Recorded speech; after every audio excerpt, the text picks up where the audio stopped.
입니다. 지난주 금요일 삼성 이재용 부회장의 변호인단은 마필 매매계약 해제 문서를 법정에 제출했습니다. 말 세탁을 통해 정유라에게 말의 소유권이 이전됐다는 특검 주장은 사실이 아니며 그 증거로 매매계약을 해제하고 말을 반환받는다는 합의서를 제시한 겁니다. 한마디로 말 판매 취소하고 내가 되돌려받았으니까 그 말들이 내 말이 맞다는 게 증명됐다. 이런 거죠. 전 이 주장이 납득이 안 갑니다. 삼성 주장대로 애초 최 씨에게 말을 빌려준 거라면 삼성전자 박상진 사장과 승마협회 박원호 전무의 보고서와 메모에 등장하는 이 건은 정권 교체가 되면 문제가 될 거란 내용은 뭔가요? 그리고 줄곧 삼성 소유의 말이었으면 그 문서는 1차, 2차 영장이 청구됐을 때 그때 진작에 제출됐어야죠. 그랬다면 구속 자체를 피할 수도 있었는데요. 또 그때 매매했던 쌀시도라는 말은 이미 다른 사람에게 팔려서 이번에 되돌려받지 못했죠. 줄곧 삼성 소유였는데 어떻게 중개상의 마음대로 말을 팝니까? 지금 입증된 건 삼성이 판매했던 말들을 9개월 만에 다시 자신의 수중에 넣었다. 이거 하나 아닌가요? 그러니까 부회장이 구속되고 재판이 시작되니까 줄곧 삼성 소유였다 주장하기 위해서 팔았던 말들을 재구매한 게 아니냐. 그런 계약이 쉽지 않아서 9개월이나 지난 올해 5월이 되어서야 합의서가 작성된 게 아니냐. 그 9개월 기간 중 얼마든지 말 세탁이 있었을 수 있는 게 아니냐. 당연히 이런 의문을 가질 수 있는 거 아닙니까? 저는 삼성의 주장도 언론이 삼성의 주장에 이런 질문을 하지 않는 것도 납득이 가지 않습니다. 김어준의 의문이었습니다. 네. 이 말 세탁 그리고 어제도 잠깐 얘기했던 그 매매 마필 계약 해지서. 예, 계약 해지, 매매 계약 해지. 매매 계약 해지는 매매 계약을 했다가 직후에 해지한다든가 뭐는 가능한데 9개월 지나서. 네, 최근입니다. 5월이었거든요. 작년 8월에 팔았거든요. 예. 9개월 지나서 말 계약을 해지한다는 게 말이 됩니까 이게? 네.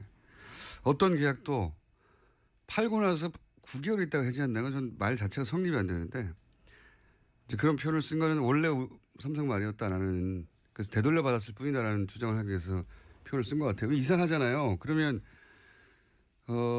이런 삼성의 주장도 이상하지만 그 주장이 이상하다고 질문하지 않는 언론도 저는 이상한 거예요. 네. 찾아봤는데 아무도 그 이상하다고 말을 안 해서 다시 한번 언급하겠습니다. 네.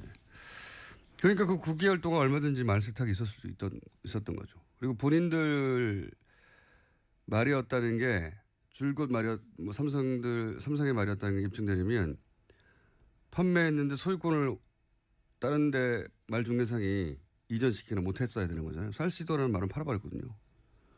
그럼 당연히 다른 말들도 다른 방식으로 얼마든지 말 세탁을 했거나 할 수 있죠. 예. 지금은 팔리지 않은 말만 되돌려받는 겁니다. 예. 언론이 다루지 않기 때문에 다시 한번 다뤄봤습니다.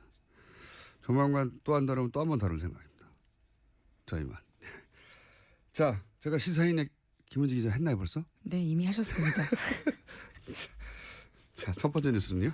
어제 국민의당 진상조사단이 제보조작 진상조사를 발표했습니다. 이유미 씨 개인이 단독으로 저지른 사건이라고 밝혔는데요.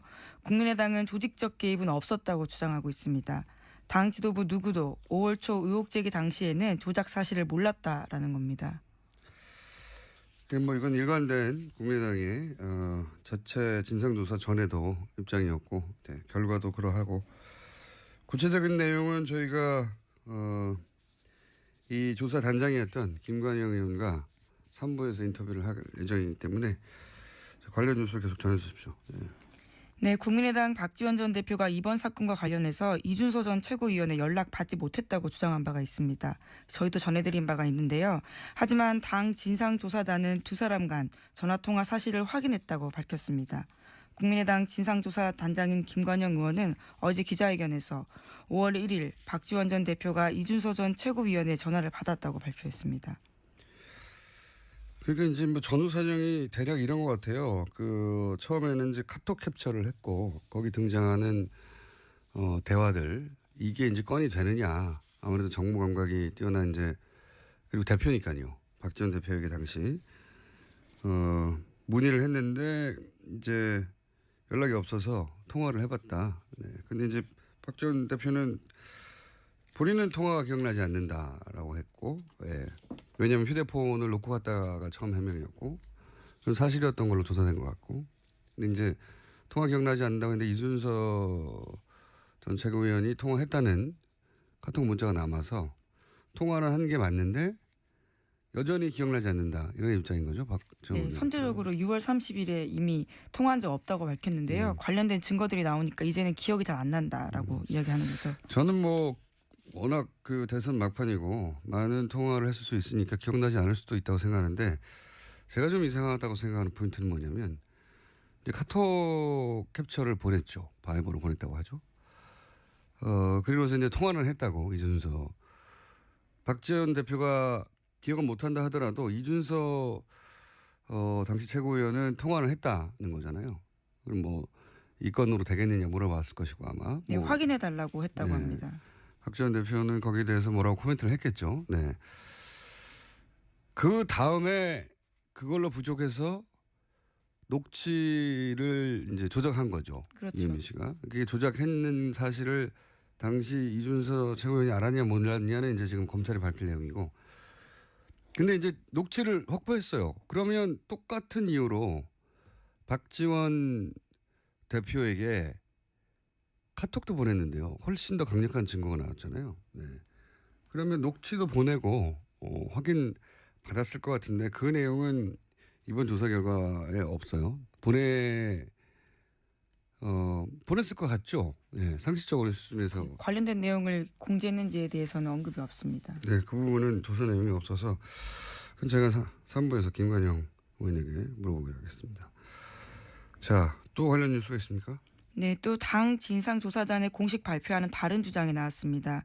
이유미 씨가 조작 사실을 처음으로 털어놓았다라고 하는 국민의당 전 비상대책위원이 있는데요. 이 비상대책위원이 한겨레 신문과 인터뷰했습니다. 이유미 씨가 이준서 전 최고위원 지시로 자료를 조작했다고 일관되게 자신에게 얘기했다라는 겁니다. 또 이 비상대책위원의 이야기에 따르면요.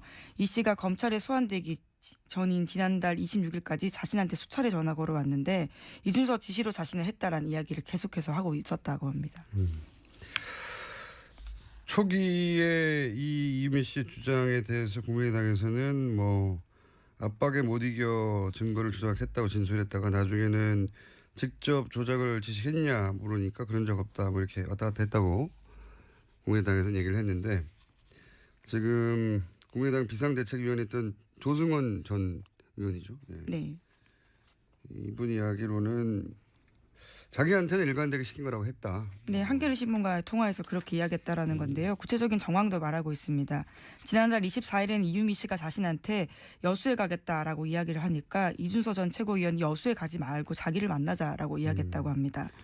뭐 당시 이미 뭔가 문제가 있다는 사실을 둘 간에는 알았다는 정황이긴 한데, 네. 이건 뭐 진상조사단도 또 저희도 확인할 길이 없는 내용이고 검찰 수사가 돼야 나오겠죠 아마도. 예. 자, 여하간 일관되게 지시로 했다고 하는 말을 들었다는 사람이 나타났습니다. 네. 자, 다음 뉴스는요. 네, 특검이 블랙리스트 관련 혐의로 재판에 넘겨진 김기춘 전 실장에게 징역 7년, 조윤선 전 장관에게 징역 6년의 징역을 내달라고 재판부한테 요청했습니다. 특검은 이들에게 국가와 국민에 끼친 해악이 너무나 중대하다면서 구형의 이유를 설명했습니다. 또 참모로서 대통령의 잘못을 바로잡지 못하고 동조했고 나라를 분열시키려 했고 역사의 수레바퀴를 되돌려 놓으려고 했다고 질타했습니다. 하지만 두 사람은 여전히 무죄를 주장하고 있습니다. 뭐 구형이니까요. 아직 선고가 이루어진 건 아닙니다. 구형이 지금 김기춘 전 비서실장에게 7년, 조윤선 전 장관에게 6년이 나왔다는 것이고 많아도 뭐 절반 조금 넘는 수준이니까요. 실제 구형되는 게 통상. 네. 그 정도 예상하시면 될 것 같은데 물론 유죄일 경우에 법원이 유죄라고 판결할 경우에 개인적으로는 김기춘 비서실장에 대한 선고가 박근혜 전 대통령 그리고 이재용 삼성 부회장과 함께 3대 네, 이번 사건의 관전 포인트라고 보는 것이 박정희 전 대통령 시절부터 박근혜 전 대통령까지 이 박씨 정권이라고 불러도 되겠죠. 두 번이나 했기 때문에. 그 특징을 김기춘 비서실장보다 잘 보여주는 인물은 없어요. 네. 굉장히 궁금합니다. 선고가. 이번 달 말에 있죠? 선고는? 네, 27일에 있습니다. 알겠습니다. 다음 순요? 네, 또 계속해서 재판 소식 알려드리겠는데요. 어제 박근혜 전 대통령 재판에서는 변호인들이 재판부에 이의를 제기했습니다. 재판이 시작되자마자 박근혜 전 대통령의 변호인단은 피고인의 건강 상태를 언급했는데요. 지난주 금요일 재판에서 박근혜 전 대통령 몸 상태가 좋지 않아 중단됐다면서 재판 횟수가 너무 많다고 항의했습니다. 아프실 예정이라고 저희가 계속 몇 번 얘기했는데 이 구속기간 만료를 네, 바라는 오늘 거, 10월입니다. 예, 네. 만료를 바라는 거고 이제 석 달밖에 안 남았기 때문에. 근데 이렇게 많이 할 수밖에 없는 이유 중에 하나가 본인들이 증인들을 모조리 다 그러니까 진술들을 다 거부하고 네, 진술 채택을 모조리 증인으로 불렀어요. 네. 본인들이 이렇게 만든 거예요. 그래놓고 다시 건강에 안 좋기 때문에 이렇게 자주하면 안 된다고. 어떻게든 이제 구속기간 만료까지는 버티려고 하는 거겠죠. 네, 지난주 금요일에는 박근혜 전 대통령이 책상에 머리 박고 한동안 엎드려 있었습니다. 피곤하다, 아프다, 몸이 안 좋다 그런 표시겠죠. 네, 그래서 관련된 증명 자료도 제출하겠다라고 밝히고 있습니다. 알겠습니다. 예상한 대로 계속 흘러가고 있습니다. 다음 순요. 예, 어제 문재인 대통령이 오바마 전 미국 대통령과 토마스 바흐 IOC 위원장을 잇따라 만났습니다. 오바마 전 대통령을 만난 문재인 대통령은 한미 정상회담에서 대북 압박과 대화 병행에 합의한 점을 강조했습니다. 그러면서 지금은 북한이 대화의 문으로 나설 수 있는 마지막 기회가 될 거다라고 말했고요. 또 토마스 바흐 IOC 위원장을 만나서는 평창올림픽 북한 선수단 참가 문제 논의했습니다. IOC 위원장 평창올림픽 북한 참가단 문제 논의 이건 군사 접촉 이외에 소프트한 접촉 북한과 할 수 있는 조치를 먼저 하겠다는 것 같고 저는 개인적으로 지금 오바마 전 대통령이 묘한 시기에 입고 계잖아요. 네. 두 가지가 궁금한데 우선 계약금이 얼마일까? 네. 이거 굉장히 사적인 궁금증입니다. 왜냐하면은 오바마 전 대통령 지명도가 세계적이고 인기가 또 어느 나라에서는 높거든요. 그래서 자사전 계약도 외신에 따르면 역대 최고액이었죠. 그때 펭귄 랜덤 하우스였나요? 6,500만 불에 이르는 700억이에요. 책을 팔기도 전에. 네. 빌 클린턴이 1,500만 불, 조지 부시가 1,000만 불 이 정도 수준이었다고 기억하는데 역대 최고액이죠. 그런데 이제 그것도 문제였지만 그 비슷한 즈음에 미국 내에서 이제 첫 강연을 했는데 그때 월가를 상대로 해서 비난을 받았고 게다가 강연료가 40만 불이었어요. 90분 얘기하는데. 예. 한 번 강연에 100만 원, 200만 원이 아니라 4억 5천만 원 정도 되나요? 예. 대단하지 않습니까? 하필 그 대상이 본인이 계속 비난했던 월가로부터 그런 고액 강연료를 받는다고 본인이 비난했었거든요. 실제.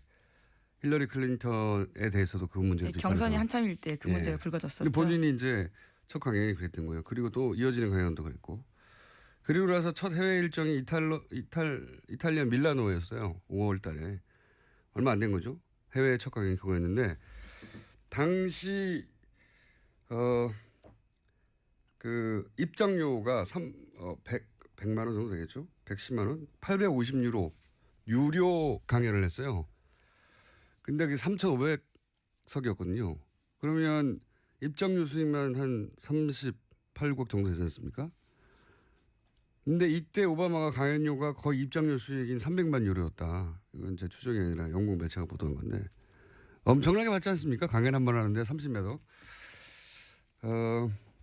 국내 온 것도 이제 이렇게 시작한 세계 강연 일환인 것 같은데. 네, 조선일보에서 주최한 행사입니다.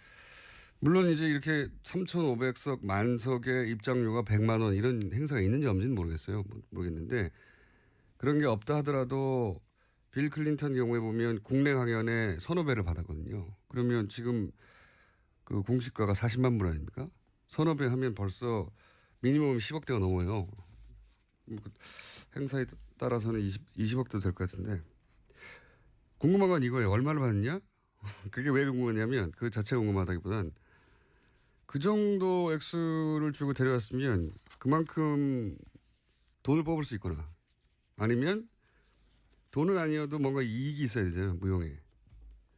돈을 뽑는 행사로 데려온 거라면 뭐 별로 궁금하지 않은데 무슨 이익이 있다고 데려왔을까. 그러니까 무역 초청한 측에서. 그리고 이 정도 액수라면 매우기 쉽지 않기 때문에 그럼 그 돈은 무용의 이익 때문에 부른 거라면 누가 두 손을 모아 다 된 걸까?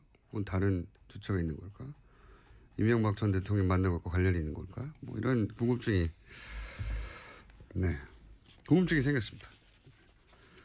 딱히 밝혀질 것 같지는 않지만 그냥 계속 궁금해하며 지켜볼 생각입니다. 왜 그랬을까? 문재인 대통령을 만난 거는 이제 오바마 전 대통령이 요구한 거라고 알려져 있죠. 직업발이죠. 한마디로 본인이 과거에 대통령이었기 때문에 재단한다고 오바마 재단한다고 하니까 그거 대비해서 뭐 인맥도 추가로 쌓고 그런 의미도 있겠죠. 오바마 대통령이 온 거는 뭐 이해가 가요. 돈을 받았거나 뭐 이러니까. 부른 쪽이 궁금합니다. 왜 그랬을까? 자, 궁금해서 뒤져봐도 이런 얘기는 없길래 좀 해봤습니다. 자, 다음 뉴스는요. 어제 자유한국당 새 지도부가 출범했습니다. 당대표 경선에서 승리한 홍준표 신임 대표는 보수 우파의 가치를 내세우며 강한 야당을 강조했습니다. 영수회담은 없을 거라고 강조했고요. 바른정당과 흡수통합할 거다라고 이야기했습니다. 또 홍준표 대표와 가까운 이철우, 류여해, 이재영 후보가 대거 지도부에 입성했습니다. 자, 지도부에 입성한 인물들의 면면을 보니까 더욱 강성 발언에 더욱 오른쪽으로 쏠리고 홍준표 신임 대표 이상의 발언을 할 분들로 구성이 됐네요. 65%가 넘는 득표율이니까요. 홍준표 대표가 당선된 만큼 이제 바른정당하고 이해훈 당대표죠. 바른정당에 두 분을 모두 잘 아는 저로서는 두 분의 성령이 매우 극과 극이요. 어떻게 될지 매우 궁금합니다. 앞으로 어떻게 전망하시는 건가요? 되게 많이 하겠죠. 서로 사이가 좋아질 일은 두 분이 당 대표를 그만둘 때까지 없을 거라고 저는 봅니다. 자, 하나 정도 더 다룰 수 있을 것 같습니다. 네, 국정원에서 적폐청산 TF 만들었다라는 소식은 이미 전해드린 바가 있는데요. 관련해서 국정원이 속칭 논두렁식의 사건에 개입했는지 또 최동욱 전 총장의 혼외자 사건에 개입했는지 등을 조사하고 있다고 합니다. 다 이제 국정원이 개입한 것으로 정황이 드러난 사건들인 거죠. 예를 들어 최동욱 혼외자는 어떻게 알았냐? 이 당시 국정원 직원이 재판정에 나와서 화장실에서 식당 화장실에서 들었다 뭐 이런 식의 이야기를 한 바가 있죠. 식당 사진실 옆칸에서 모르는 사람이 하는 이야기를 들었다. 이 말을 믿으라는 건 우리 국민들 평균 정신 상태를 금치산자로 보는 거죠. 국정원에서 국정원 직원이 옆칸 화장실에서 누가 그러는데 그래서 믿었다는 거 아닙니까? 어마어마한 화장실입니다. 그래서 실제로 국정원 화장실에서 들었다면 내가 이해 가요. 근데 음식점 강남의 한 음식점 화장실에서 들었다는 거죠. 네, 그래서 실제로 국정원 직원 송모 씨는 1, 2심에서 모두 유죄 판결 받은 바 있습니다. 그걸 누가 믿습니까? 어떤 재판장이 일반인도 그렇고. 근데 이제 검사가 되면은 국정원에서 이제 소위 말하는 조난 파일, 그게 계속 업데이트 된다고 봐야 하고 승진할수록 검찰총장 정도면 당연히 그런 파일이 있었겠죠. 이게 화장실에 들었다 이건 정말 너무 못 만든 시나리오예요. 아무리 들어주려고 해도. 또 관련해서 민주당에서 그 최순실 부정재산 특위 만든다는 얘기도 있죠. 예, 오늘 아침 한국일보가 보도했는데요. 당내에 그런 조사 특위를 만들겠다라는 겁니다. 그렇군요. 이거는 안민석 의원이 추진하는 걸로 알려져 있고. 네, 또 위원장으로는 이해찬 의원이 거론되고 있다고 해당 기사에선 소개하고 있습니다. 뉴스공장도 이미 사실은 1월 달부터 쇼미더만이라고 안원구 청장과 준비하고 있는데 경쟁이 되겠네요. 네, 여기까지 이번 달 하겠습니다. 안에 출범한다고 합니다. 저는 이미 출범했어요. 네. 자, 시사인의 김은지였습니다. 감사합니다. 어디 뭐 댕길 기분이 아닙니다. 세상에 우째 될라고 이래. 참. 아이고. 오늘 내가 저 나온 이유는 뭐 딴 거 아니고 김어주이. 니 자꾸 내 건들래? 응? 가만 좀 냅둬 좀. 응? 그 김경주이 나오고 난 뒤부터 말이야. 응?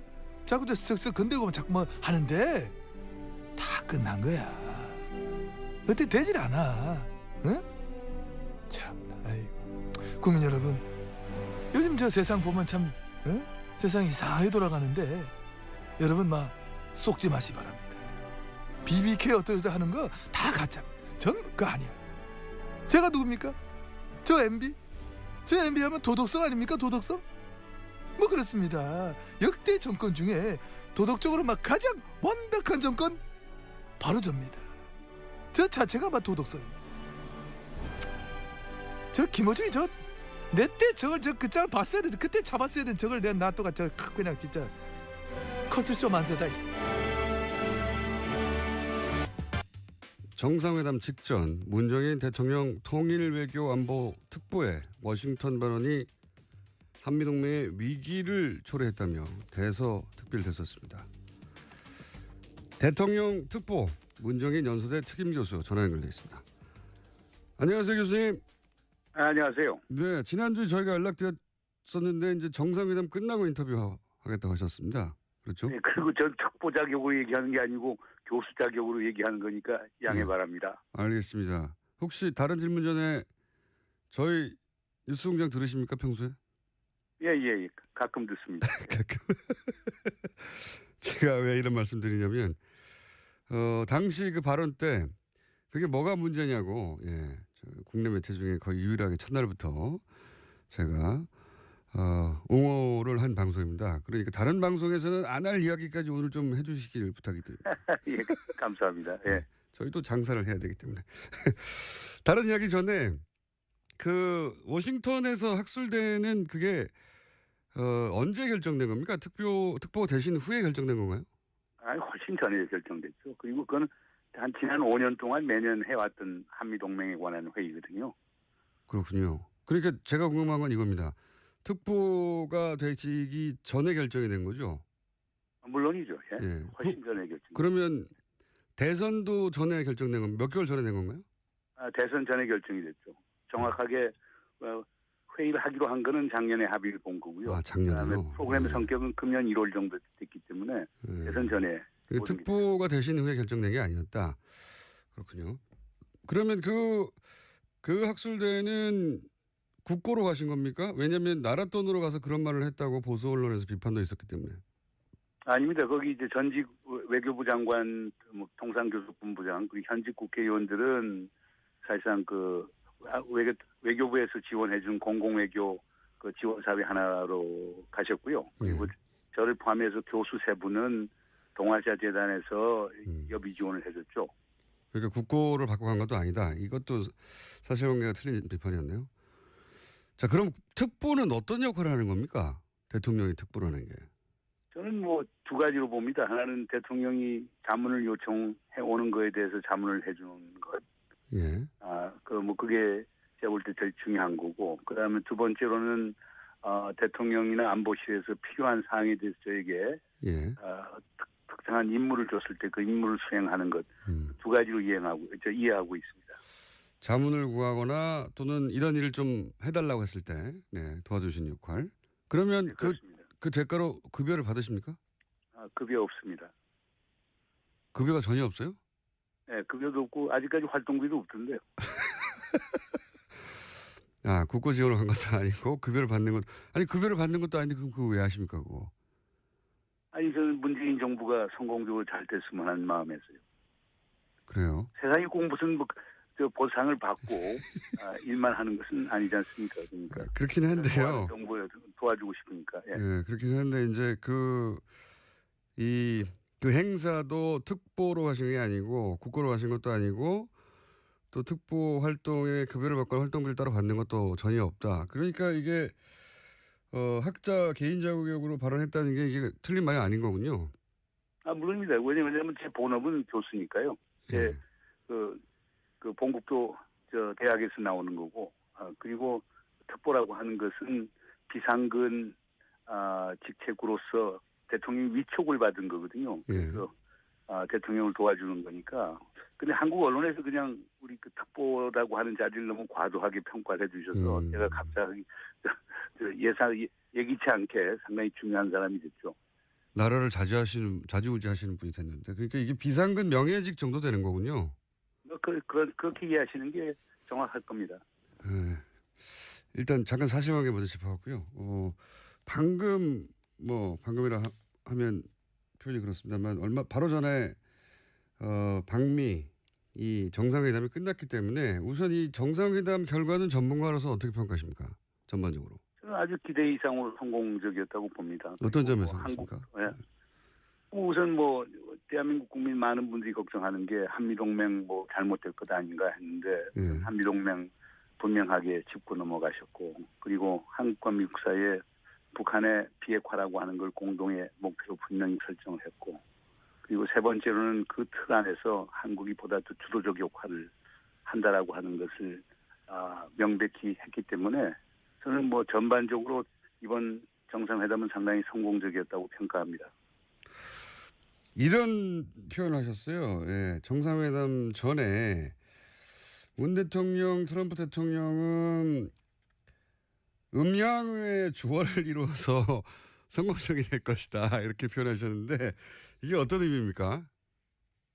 트럼프 대통령은 상당히 공세적인 분 아닙니까? 예. 반면에 우리 문재인 대통령은 상당히 차분하고 진지한 분이고, 저는 처음부터 그렇게 봤습니다. 이런 성격이 가령 저 자신도 상당히 공세적인 사람이거든요. 제가 좋아하는 분들은 또 상당히 차분하고 진지한 사람을 또 좋아하거든요. 그러니까 그런 점에서 문재인 대통령과 트럼프 대통령 사이에 음양이 조화가 있을 수 있다라고 봤던 거거든요.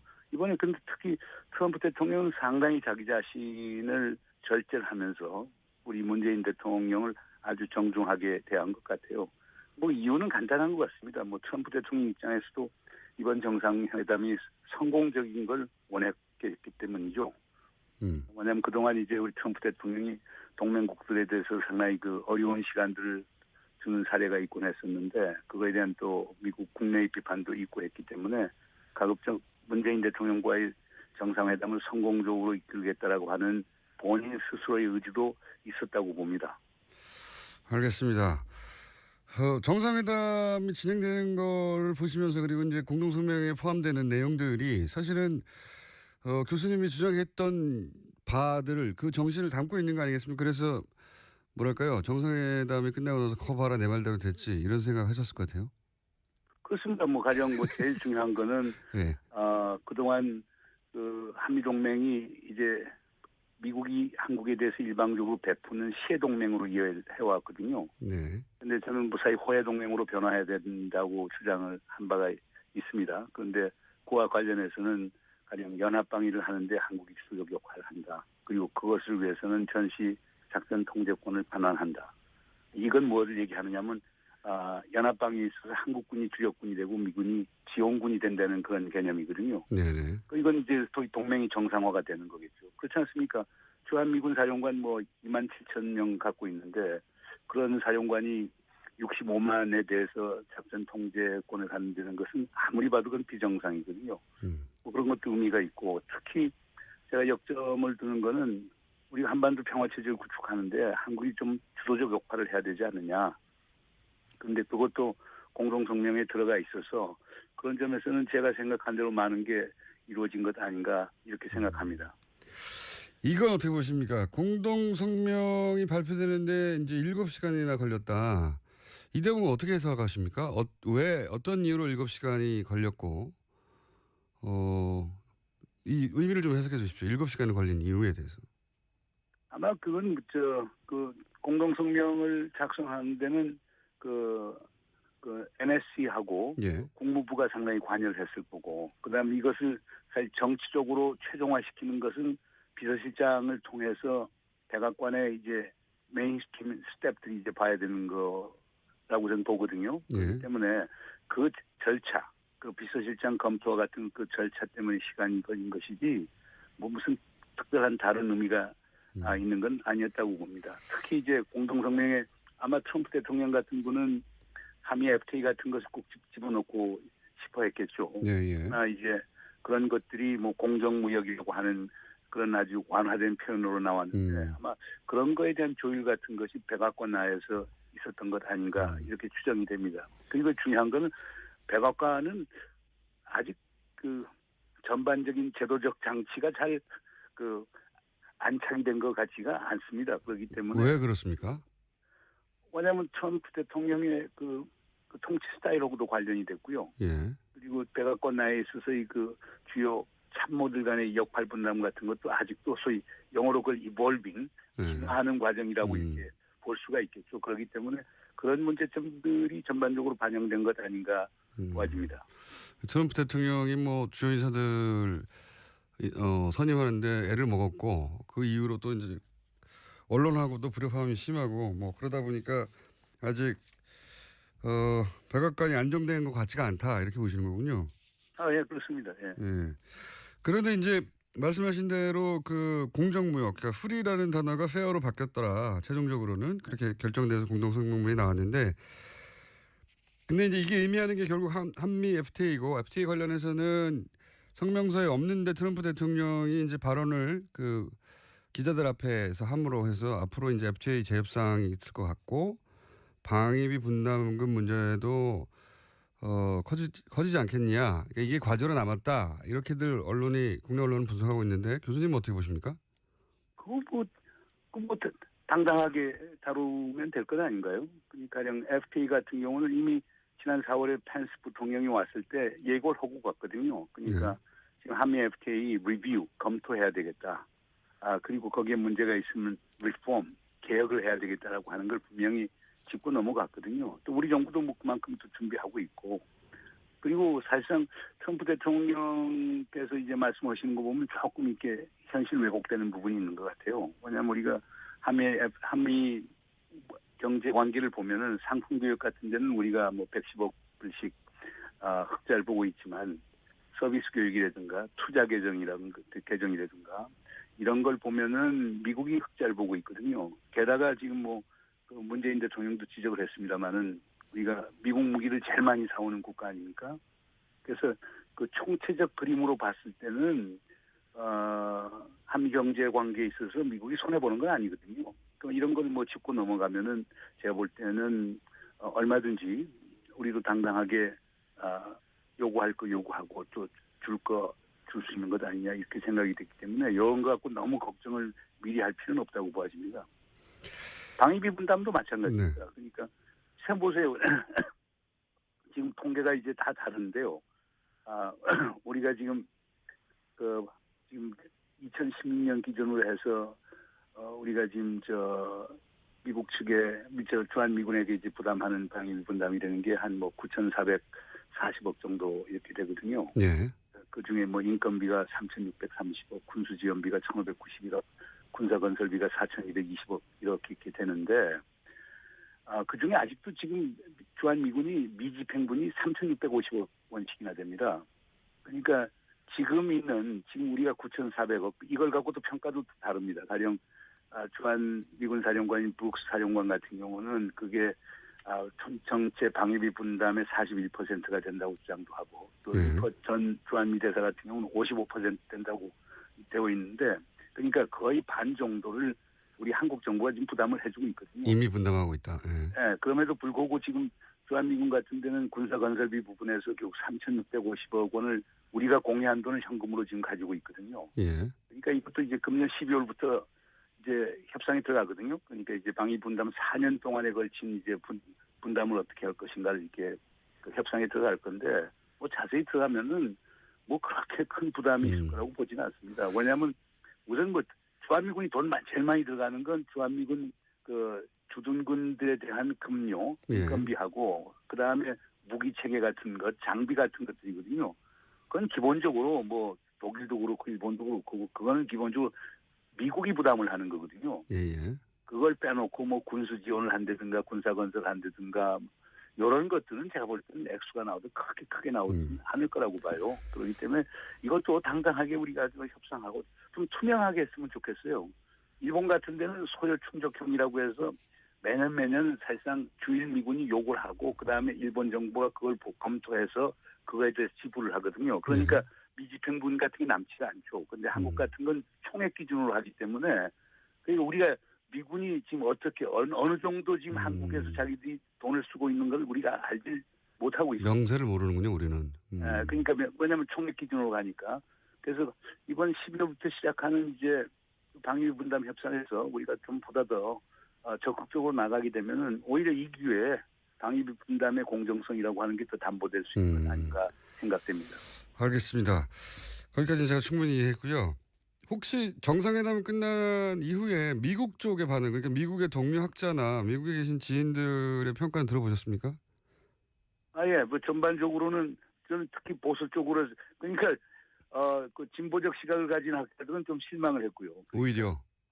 예, 그러니까 보다 적극적으로 이제 가령말령 뭐 북한 핵을 동결하고 폐기하는 과정에 대해서 구체적인 대안들 같은 게 좀 나왔어야 되는 것 아닌가 이렇게 얘기를 하는데 반면에 주류 학자들 또는 보수적인 학자들은 상당히 그 반색하는 그런 느낌이더라고요. 그러니까 우리 문재인 대통령이 이게 참여정부 2.0 아닌가 이런 걱정을 쭉 했는데 문재인 대통령이 동맹에 대해서 분명히 짚어주고 그다음에 비핵화라고 하는 공동의 목표를 분명히 설정해주고 거기서 한국과 미국 간의 역할 분담을 분명히 해줘서 안심스럽다.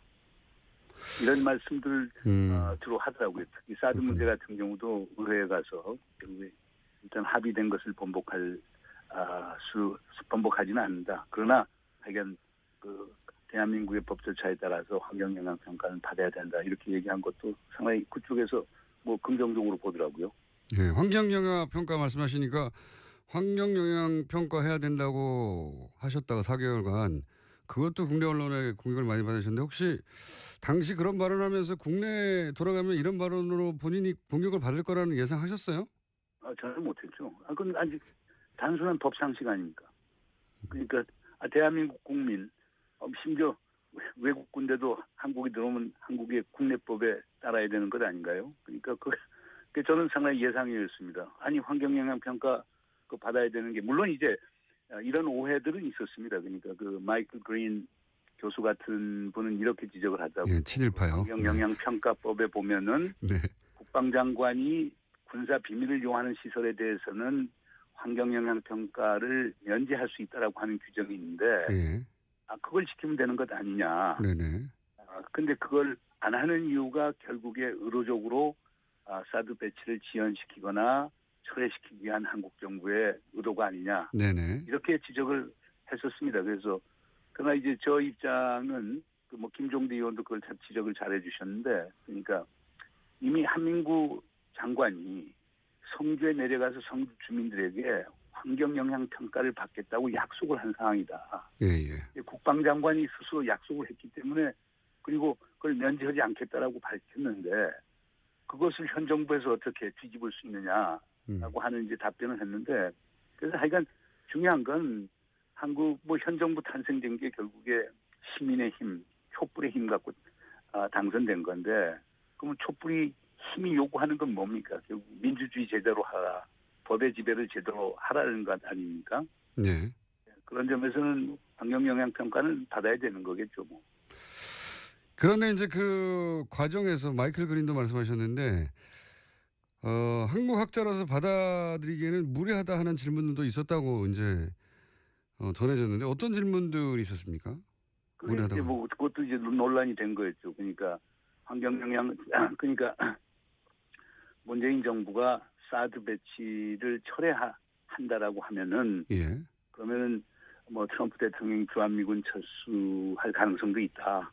동맹에 엄청난 아주 빈혈이 올 수 있다. 이런 주장을 쭉 했는데 그때 뭐 우리 저하고 홍익표 의원하고 김종대 의원 세 사람이 같이가 있었는데 우리 세 사람의 기본적인 공통된 의견은 그건 과한 주장 아니냐. 예. 그 사드라고 하는 게 방어적 무기 체계인데 그거 배치 하나 갖고서 동맹이 흔들리고 주한미군 뺀다라고 하면 그런 동맹을 우리가 어떻게 믿을 수 있느냐 이런 입장을 표명했는데 한국 언론에서는 그게 그냥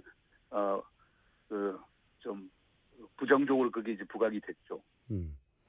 그 마이클 그린은 그 트럼프 이게 김정은을 만든다는 발언도 트럼프 대통령을 했었는데 마이클 그린은 북한에 선제적으로 타격하라고 그런 주장을 했던 사람 아닙니까? 그 대표적인 친일파고. 그렇게까지 주장은 안 했. 제가 마이클 그린이 그렇게 주장했던 걸 기억하지는 않습니다. 그렇습니까? 제가 찾아본 자료는 있긴 하던데 여하간 제재와 압박을 강조하긴 하지만은 제재 압박을 강조하고 그다음 모든 옵션이 모든 대안이 on the table 그러니까 가능하다라고 하는 걸 주장해서 군사적 행동에 대해서 간접적 시사는 했겠지만은 그것을 앞에 내놓고 하는 그 정도의 또 보수적인 강경파는 아니라고 생각합니다. 이건 어떻습니까? 이제 그 발언하셨을 당시에 너무나 당연한 국내법을 지켜야 한다는 원론적인 얘기를 했는데 국내에서 그 정도 파장을 일으킬 줄 몰랐다라고 하셨는데 근데 이제 시간이 충분히 지났고 정상회담도 끝났으니까 이제 와서 하는 말인데 차원에서 우리 언론에 대해서 하실 말씀 없으십니까? 이런 거를 잘해주셔야 저희가. 그냥 있는 그대로 봐서 보도를 해줬으면 좋겠습니다. 그러니까 제가 했던 좀 더 강한 표현 없으십니까? 제가 워싱턴 가서도 이제 그런 우리 뭐 특파원들뿐만 아니고 네. 뭐 띵크탱크도 여러 군데 가서 얘기를 하면서 그와 비슷한 얘기를 했었는데 미국 인사들 또는 미국 언론인들은 그걸 있는 그대로 받아들이고 새 정부의 정책이 이렇게 나갈 수도 있구나라고 하면서 상당히 주의 깊게 지켜보던데 우리 특파원분들께서는 그런 걸 상당히 그 거부감이 상당히 강한 그런 느낌이 들었어요. 그래서 뭐 그럴 수도 있겠다. 뭐 지난 9년 동안 이 보수 정부에서 뭐 제재와 압박, 한미동맹 지상주의 이런 것들이 주장되어 왔기 때문에 그런 파라다임에 익숙할 수도 있겠다라고 하는 생각을 했습니다. 그러니까 국내 언론이 지나치게 미국 중심적인 뭐 미국은 어떻게 생각할까, 미국이 기분 나쁘면 어떡하냐 이런 사고 때문에 그런 반응이 나온 게 아닐까요? 제가 싸움을 붙이는 중인데 잘 안 하시네요. 그런 측면이 저는 있다고 봅니다. 그런 측면이 있다 보시죠. 예. 더 강한 표현 없으십니까? 혹시 제가 그 김종대 의원 보고 하죠. 한번 큰 난리가 나서 조심하시는 거군요.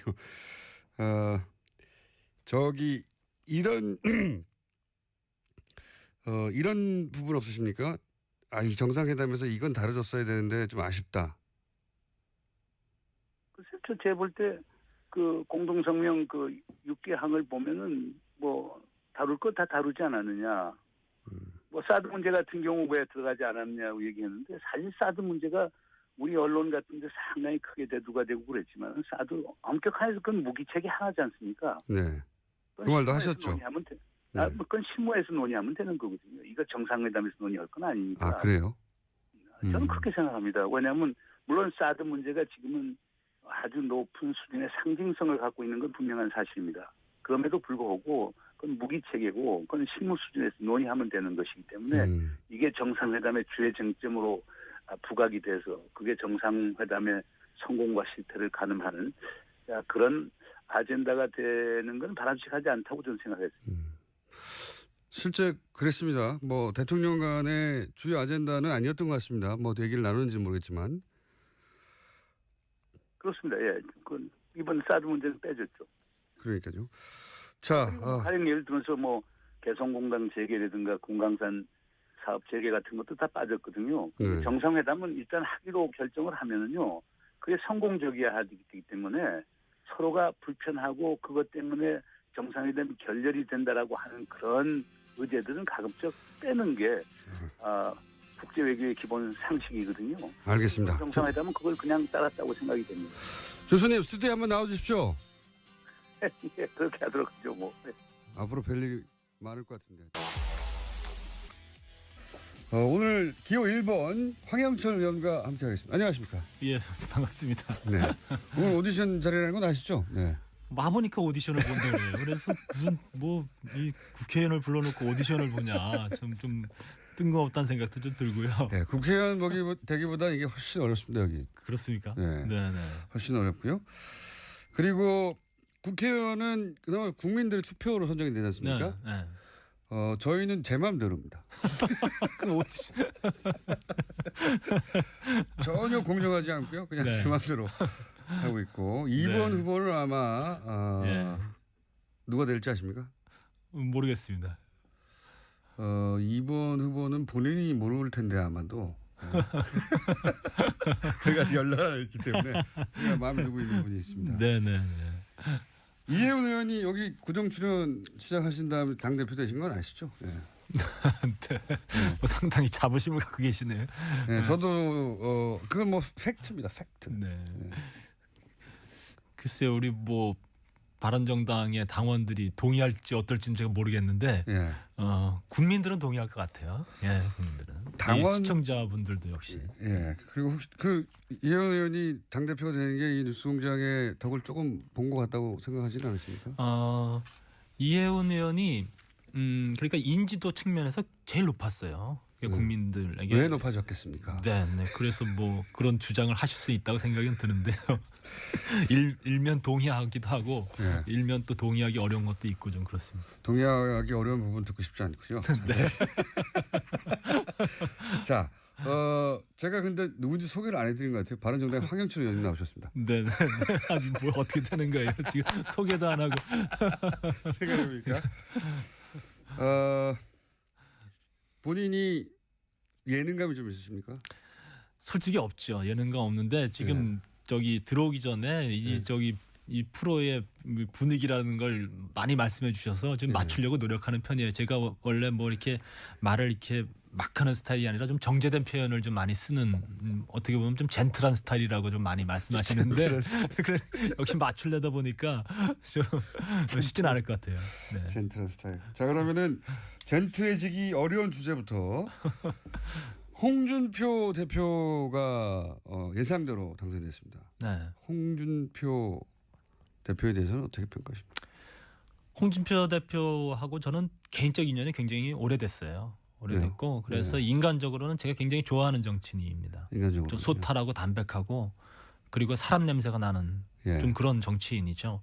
그래서 자유한국당 대표가 되신 거 축하드리고 그 자유한국당을 잘 이끌어주길 바라는데 그러나 정말 대선 과정이라든지 또 최근에 홍준표 대표의 여러 가지 언행을 보면 대한민국 정치를 믿고 맡길 수 있을까라는 그런 솔직한 그 염려가 좀 들어요. 그래서 이제는 좀 잘 다듬어지고 그리고 준비된 언어들 그리고 준비된 방향 좀 일관성 있는 그런 모습을 좀 보여줬으면 좋겠다. 일관성이라 하면 어떤?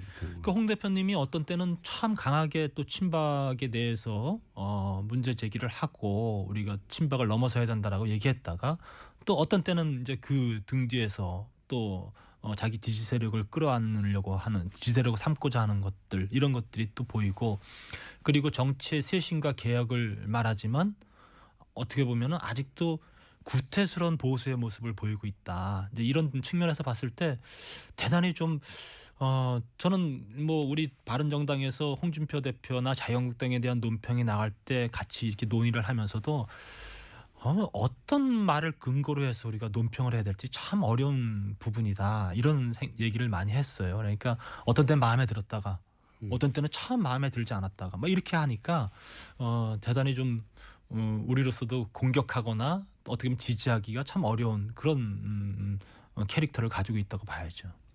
이혜훈 대표하고는 이 상상이 아주 뭐랄까요? 네. 두 분이 잘 어울리기 어렵지 않은 캐릭터 아닙니까? 두 분 다. 뭐 몇 가지 사안에 대해서 논쟁이 시작되면 아마 피 튀기는 설전이 있을 거라고 봐요. 네, 그런데 어쨌든 자유한국당이나 바른정당이나 이제 보수를 근간으로 하고 있기 때문에 그런 측면에서는 공동으로 안고 있는 과제가 대한민국의 보수를 어떻게 재건할 것이냐의 문제이기 때문에 그런 문제에 대해서는 좀 폭넓은 논의, 깊이 있는 논의가 있었으면 하는 바람이 솔직히 있습니다. 자유한국당이 이제 홍 대표에서 잘 이끌어지면 바른정당 입지가 줄어들기 때문에 네.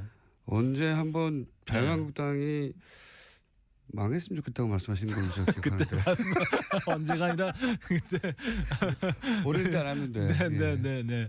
그때 저기 막 그 김어준 선생님이 네네. 진행하는 프로에 나가서 네. 그때 분위기가 뭐 앞에 청중들도 많이 앉아 계시고 팟캐스트에 나와서 예. 그래서 그 파파이스였죠. 네. 그래서 뭐 갑자기 저한테 물어보시길래 자유한국당은 솔직히 망했으면 좋겠다고 말씀하신 그래서 그렇게 걸로. 표현했는데 그날 꽤 긴 시간 그 출연을 했었는데 다른 얘기는 다 빼고 자유한국당 망했으면 좋겠다가 그냥 탑으로 뜨더라고요. 네. 예. 그러니까 그게 진심이신 거죠?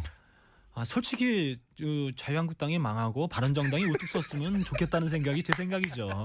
예. 근데 이제 망한다는 의미가 무슨 뭐 그분들이 다 뭐 폭삭 몰락하고 이런 의미가 아니라 그래도 바른정당이 중심에 서는 그런 과정들이 있었으면 좋겠다. 그런 표현을 우회적으로 했다고 봐요. 그게 뭐 우회적인 표현입니까? 망했으면 좋겠다가 어떻게 우회적인 표현입니까? 오늘도 또 망했다가 나갈 것 같으네. 자, 지금 그 홍준표 대표도 그렇지만 이철우 최고위원이라든가 유영애 최고위원이라든가 이런 분들이 함께 선출된 지도부 몇 면이 뭐랄까 강성도 초강성 아닙니까? 이철우 의원은 좀 그렇지 않아요. 이철우 의원은 어쨌든 좀 굉장히 유연한 사고를 가지고 있고 그리고 물론 뭐 TK를 기반으로 하고 있지만 그래도 자유한국당 내에서 그래도 상당 부분 중간지대에 있는 의원이라고 볼 수 있고요. 제가 유해 그 최고위원에 대해서는 잘 모르겠어요. 최근에 등장한 분인데. 근데 여러 가지 지난번에 그 비상대책위원회에서 하는 언행이라든가 이번 최고위원 출마해서 하는 언행으로 봤을 때 뭐 굉장히 그 시대에 맞지 않는 우익적 사고를 하고 있는 거 아닌가. 뭐 이런 걱정도 하고 있는데요. 또 이제 정치인으로서 이제 첫 출발하는 거라고 보고 그리고 앞으로도 어떤 변화가 또 있지 않을까 이런 기대도 해봅니다. 지금 문자가 목소리 좀 졸리는 편이다. 왜냐하면 청취자 평가가 이럴 경우에 좀 많이 오거든요. 1번에 대한 저희가 투표를 좀 받을 텐데 종합적으로 목소리를 좀 하이톤으로 해주시면 좋겠고. 대표에 이번에 왜 대표 최고위원 경선을 왜 안 나오셨습니까? 뭐 여러 가지 사정이 있습니다. 또 제가 최근에 제가 가지고 있는 스탠스는 좀 더 깊이 숙고하는 시간들을 좀 가져야 되겠다. 이런 가지고 있어요. 자칫 탈당하려다가 간신히 살아남은 어떤 자의 뭐 제가 간신히 살아남았다고 생각하지는 않고요. 뭐 이번에는 제가 전면에 나서서 뭘 하기보다는 여러 가지 당의 바른 길을 갈 수 있도록 뒤에서 좀 뒷받침하고 이럴 시기가 아닌가 이런 생각도 들고요. 혹시 탈당 사태 때문에 그런 거 아니냐 이거죠? 그렇지는 않습니다. 영향을 조금 미친 거 아닌가요? 오히려 제가 복당하면서 당의 원내 교섭단체를 탈당을 번복하면서 원내 교섭단체를 유지했고 어찌 보면 더 중심적으로 나서서 해야 될 시기라고도 생각도 해봤어요. 해봤는데 여러 가지 고민스러운 일들도 있고 그래서 좀 더 내 자신을 좀 더 숙고하고 여러 가지 고민스러운 일들이 뭐죠? 저희는 그걸 이 자리에서 다 말씀드리기는 어려워요. 개인적으로도 굉장히 어려운 일도 좀 있고요. 그래서 살이 찌셨나? 저처럼 살이 빠졌어요. 국민의당 사태는 어떻게 보십니까? 일어나서는 안 될 일이 일어났다고 보고요. 단독 범행일까요? 단독 범행이라고 보기 굉장히 좀 어렵죠. 사실은 이런 큰 일들을 그 어느 한 사람이 했다라고 보기는 어려운데 이건 당직자도 해보셨기 때문에 사실 당이 어떻게 올라는지 잘 알지 않습니까? 그런데 중요한 거는 안철수 후보가 이것을 알았느냐 몰랐느냐의 문제라고 사전에? 봐요. 그래서 저는 안철수 후보가 이 사실을 알고도 묵인했을 리는 없다고 생각이 들어요. 제가 그게 뭐 상식적인 추정이죠. 그래서 다만 대선 과정에서 이런 중요한 문제들이 어떤 중요한 핵심 역할을 하지 않는 사람에 의해서 단독 범행으로 저질러지기는 참 쉽지 않았을 거다. 그렇죠. 저는 당이라는 그렇게 게. 봐요. 예. 예. 제가 그 예전에 이제 우리 새누리당 전신인 신한국당의 이제 차떼기 그런 것들을 봤을 때도 그런 큰 일들이 뭐 어느 한 사람에 의해서 이루어지거나 그러니까요. 그러지는 않거든요. 그런 측면에서 봤을 때 적어도 이 문제가 지금 현재로서는 뭐 밝히기 어려운 부분도 있고 그러겠지만 단독 범행을 보기는 어렵지만 안철수 예. 대표까지 가지는 않을 것이다. 네, 저는 그렇게 저도 생각합니다. 요약하면 그런 거네요. 네. 예. 그럼에도 불구하고 안철수 대표의 입장 표명은 너무 늦은 거 아닙니까? 그러게 말이에요. 저는 저기 입장 표명이라든지 어떤 정치적인 대국민 담화의 형태는 타이밍이라고 보거든요. 예. 근데 이 타이밍이 늦어지면 늦어질수록 뭐 숨기는 거 아니야? 숨기려고 하는 것 아니야? 이런 오해를 받을 수밖에 없고 자기가 책임에서 벗어나려는 책임 회피로 국민들에게 비춰질 가능성이 있거든요. 그런 측면에서 봤을 때는 오히려 이 사건이 이렇게 이 바깥으로 드러났을 때 안철수 후보가 좀 더 적극적으로 국민들에게 자기의 책임에 대한 사죄의 표명을 좀 서둘러서 하고 그리고 당의 철저한 조사를 촉구하고 그리고 저희들이 늘 우리 당내 여당이었을 때도 무슨 문제가 생겼을 때 그 어떤 한 검찰 수사도 거부하지 않고 적극 협조하겠다라는 입장 표명이 필요하다라는 측면에서 여러 가지를 얘기했었거든요. 지난번 박근혜 대통령의 최순실 국정농단과 관련돼서도 박근혜 대통령에게도 그런 입장을 전달했던 적이 있었고요.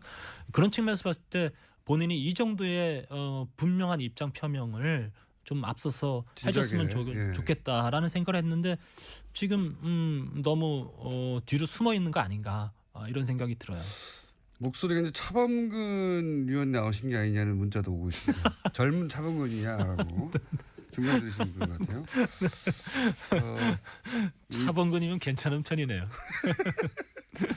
저 오디션 라이벌인 하태경 의원보다 본인이 나은 점이 있다면요? 하태경 의원이 제 라이벌입니까? 네, 하태경 의원은 모르고 있어요 아직. 그래요? 그럼 이걸 알려지겠네. 본인이 이 코너에 고정을 해야 하는 이유를 어필해 주시면은. 글쎄요, 제가 뭐 여기 나올 때 저는 일회성 출연이라고 생각하고 나왔었는데 나와 보니까 계속 나오고 싶죠. 글쎄, 아직까지 잘 모르겠어요. 근데 네. 오늘 방송을 들은 주변 분들에게 확인해 보십시오. 계속 나가는 게 좋겠냐. 네. 나가는 게 좋겠다고 이야기를 들을 걸 전제로 한 다음에 하태경 의원보다 본인이 방송에 나은 점이 있다면 어떤 게 있을까요? 하태경 의원보다 나은 거는 뭐 제가 그래도 정치 경력이 좀 더 오래됐으니까 그리고 또 여러 가지 또 당내에서의 역할이라든지 이런 측면에서 봤을 때 이런 거요? 인품을 제가 하태경 의원과 비교하기 좀 어렵죠. 근데 어렵다는 거는 비교가 안 될 정도 낫다는 얘기입니까? 하태경 의원이 저보다 잘할 거예요. 제가 생각하기엔 하태경 의원은 어떻게 보면은 여러 가지 발언에 있어 거침없고 그리고 사안을 굉장히 집중적으로 아주 면밀하게 살펴보는 그런 능력도 가지고 있고 그래서 어떻게 보면 저보다는 하태경 의원이 더 어울리는 자리가 아닐까 이런 생각이 들어요. 그렇지만 없나요? 그거는 저는 김어준 선생님한테 맡겨야죠. 본인이 결정하시겠다고 했으니까. 자, 벌써 20분이 다. 그랬습니까? 참 빨리 가네요. 본인도 모르는 사이 오디션은 진행됐고 이 탈당파들하고 혹시 마지막 질문인데 탈당파들하고 최근에도 교류가 개인적으로 있으시죠? 본회의장에서 만나요. 사적으로 전화하거나 이런 경우는 없어요. 장제원 의원도 친하신 편인데. 그럼요. 그 사적으로도 그냥 문자 주고받고 그러는데 너무 떨어져 있으니까 굉장히 보고 싶어요. 굉장히 보고 싶고 그리고 같이 앉아서 여러 얘기도 나누고 싶고. 말이 잘 통하는 상대였던 분들이 사실은 몇 분 나가셨잖아요. 뭐 다 나갔죠. 사실은 저랑 얘기 잘 통하는 분들 다 나가서 안 통하는 분들만 남았군요 지금. 아니 그렇지 그렇게 말씀하시면 안 되고 그래서 굉장히 좀 아쉽죠. 그래요? 혹시 사석이나 혹은 뭐 전화로 네. 자유한국당 간 거 정말 후회돼 이런 말 안 하던가요? 그중에 누군가는 한 사람이라도 누구인지 밝히실 필요는 없습니다. 잘했는지 모르겠다. 내가 잘한 결정인지 모르겠다라는 갈등은 아직도 남아 있는 것 같아요. 아직도. 그러니까 좀 더 나가서 그분들은 지금의 어떻게 보면 네. 그분의 과정들은 지금 미완의 과정이에요. 네. 미완의 과정이고 그분들이 탈당한 결과물들을 어떻게 자유한국당에서 만들어내냐에 따라서 그분들의 평가는 또 달라질 수 있다고 봐요. 그런데 그래서 어쨌든 후회한다는 얘기는 없던가요? 조금이라도 약간 사석으로 누군지 말씀 안 하셔도 돼요. 후회한다로까지 표현하지는 않았어요. 하지만 후회한다 정도의 뉘앙스로. 그러니까 잘했는지 모르겠다. 네. 그러니까 본인이 결정했는데 내가 이곳에 잘했는지 와 있는 모르겠다. 게 잘한 건지는 아직 모르겠다. 아직도 모르겠다. 예. 장재원 의원이죠? 저한테 지난번에도 그렇고 꼭 장재원 의원에 대해서 뭔가 좀 알고 싶어 하시는 것 같은데 네. 재원이 만나면은 죄송합니다. 장재원 의원 만나면 부둥켜 끊어 안아요. 예, 끌어안고. 예. 너 잘 지냈냐? 형님 잘 지내고 계십니까? 왠지 모르는 애잔함이 좀 오고 가고 좀 그러죠. 예. 험한 데 가서 고생한다 뭐 이런 분위기. 예, 그렇죠. 저는 장재원 의원한테 가서 고생한다고 하고 장재원 의원은 형만 이렇게 해서 미안해 뭐 이런 마음이죠. 네, 장재원 의원님으로 거의 밝혀지고 있습니다.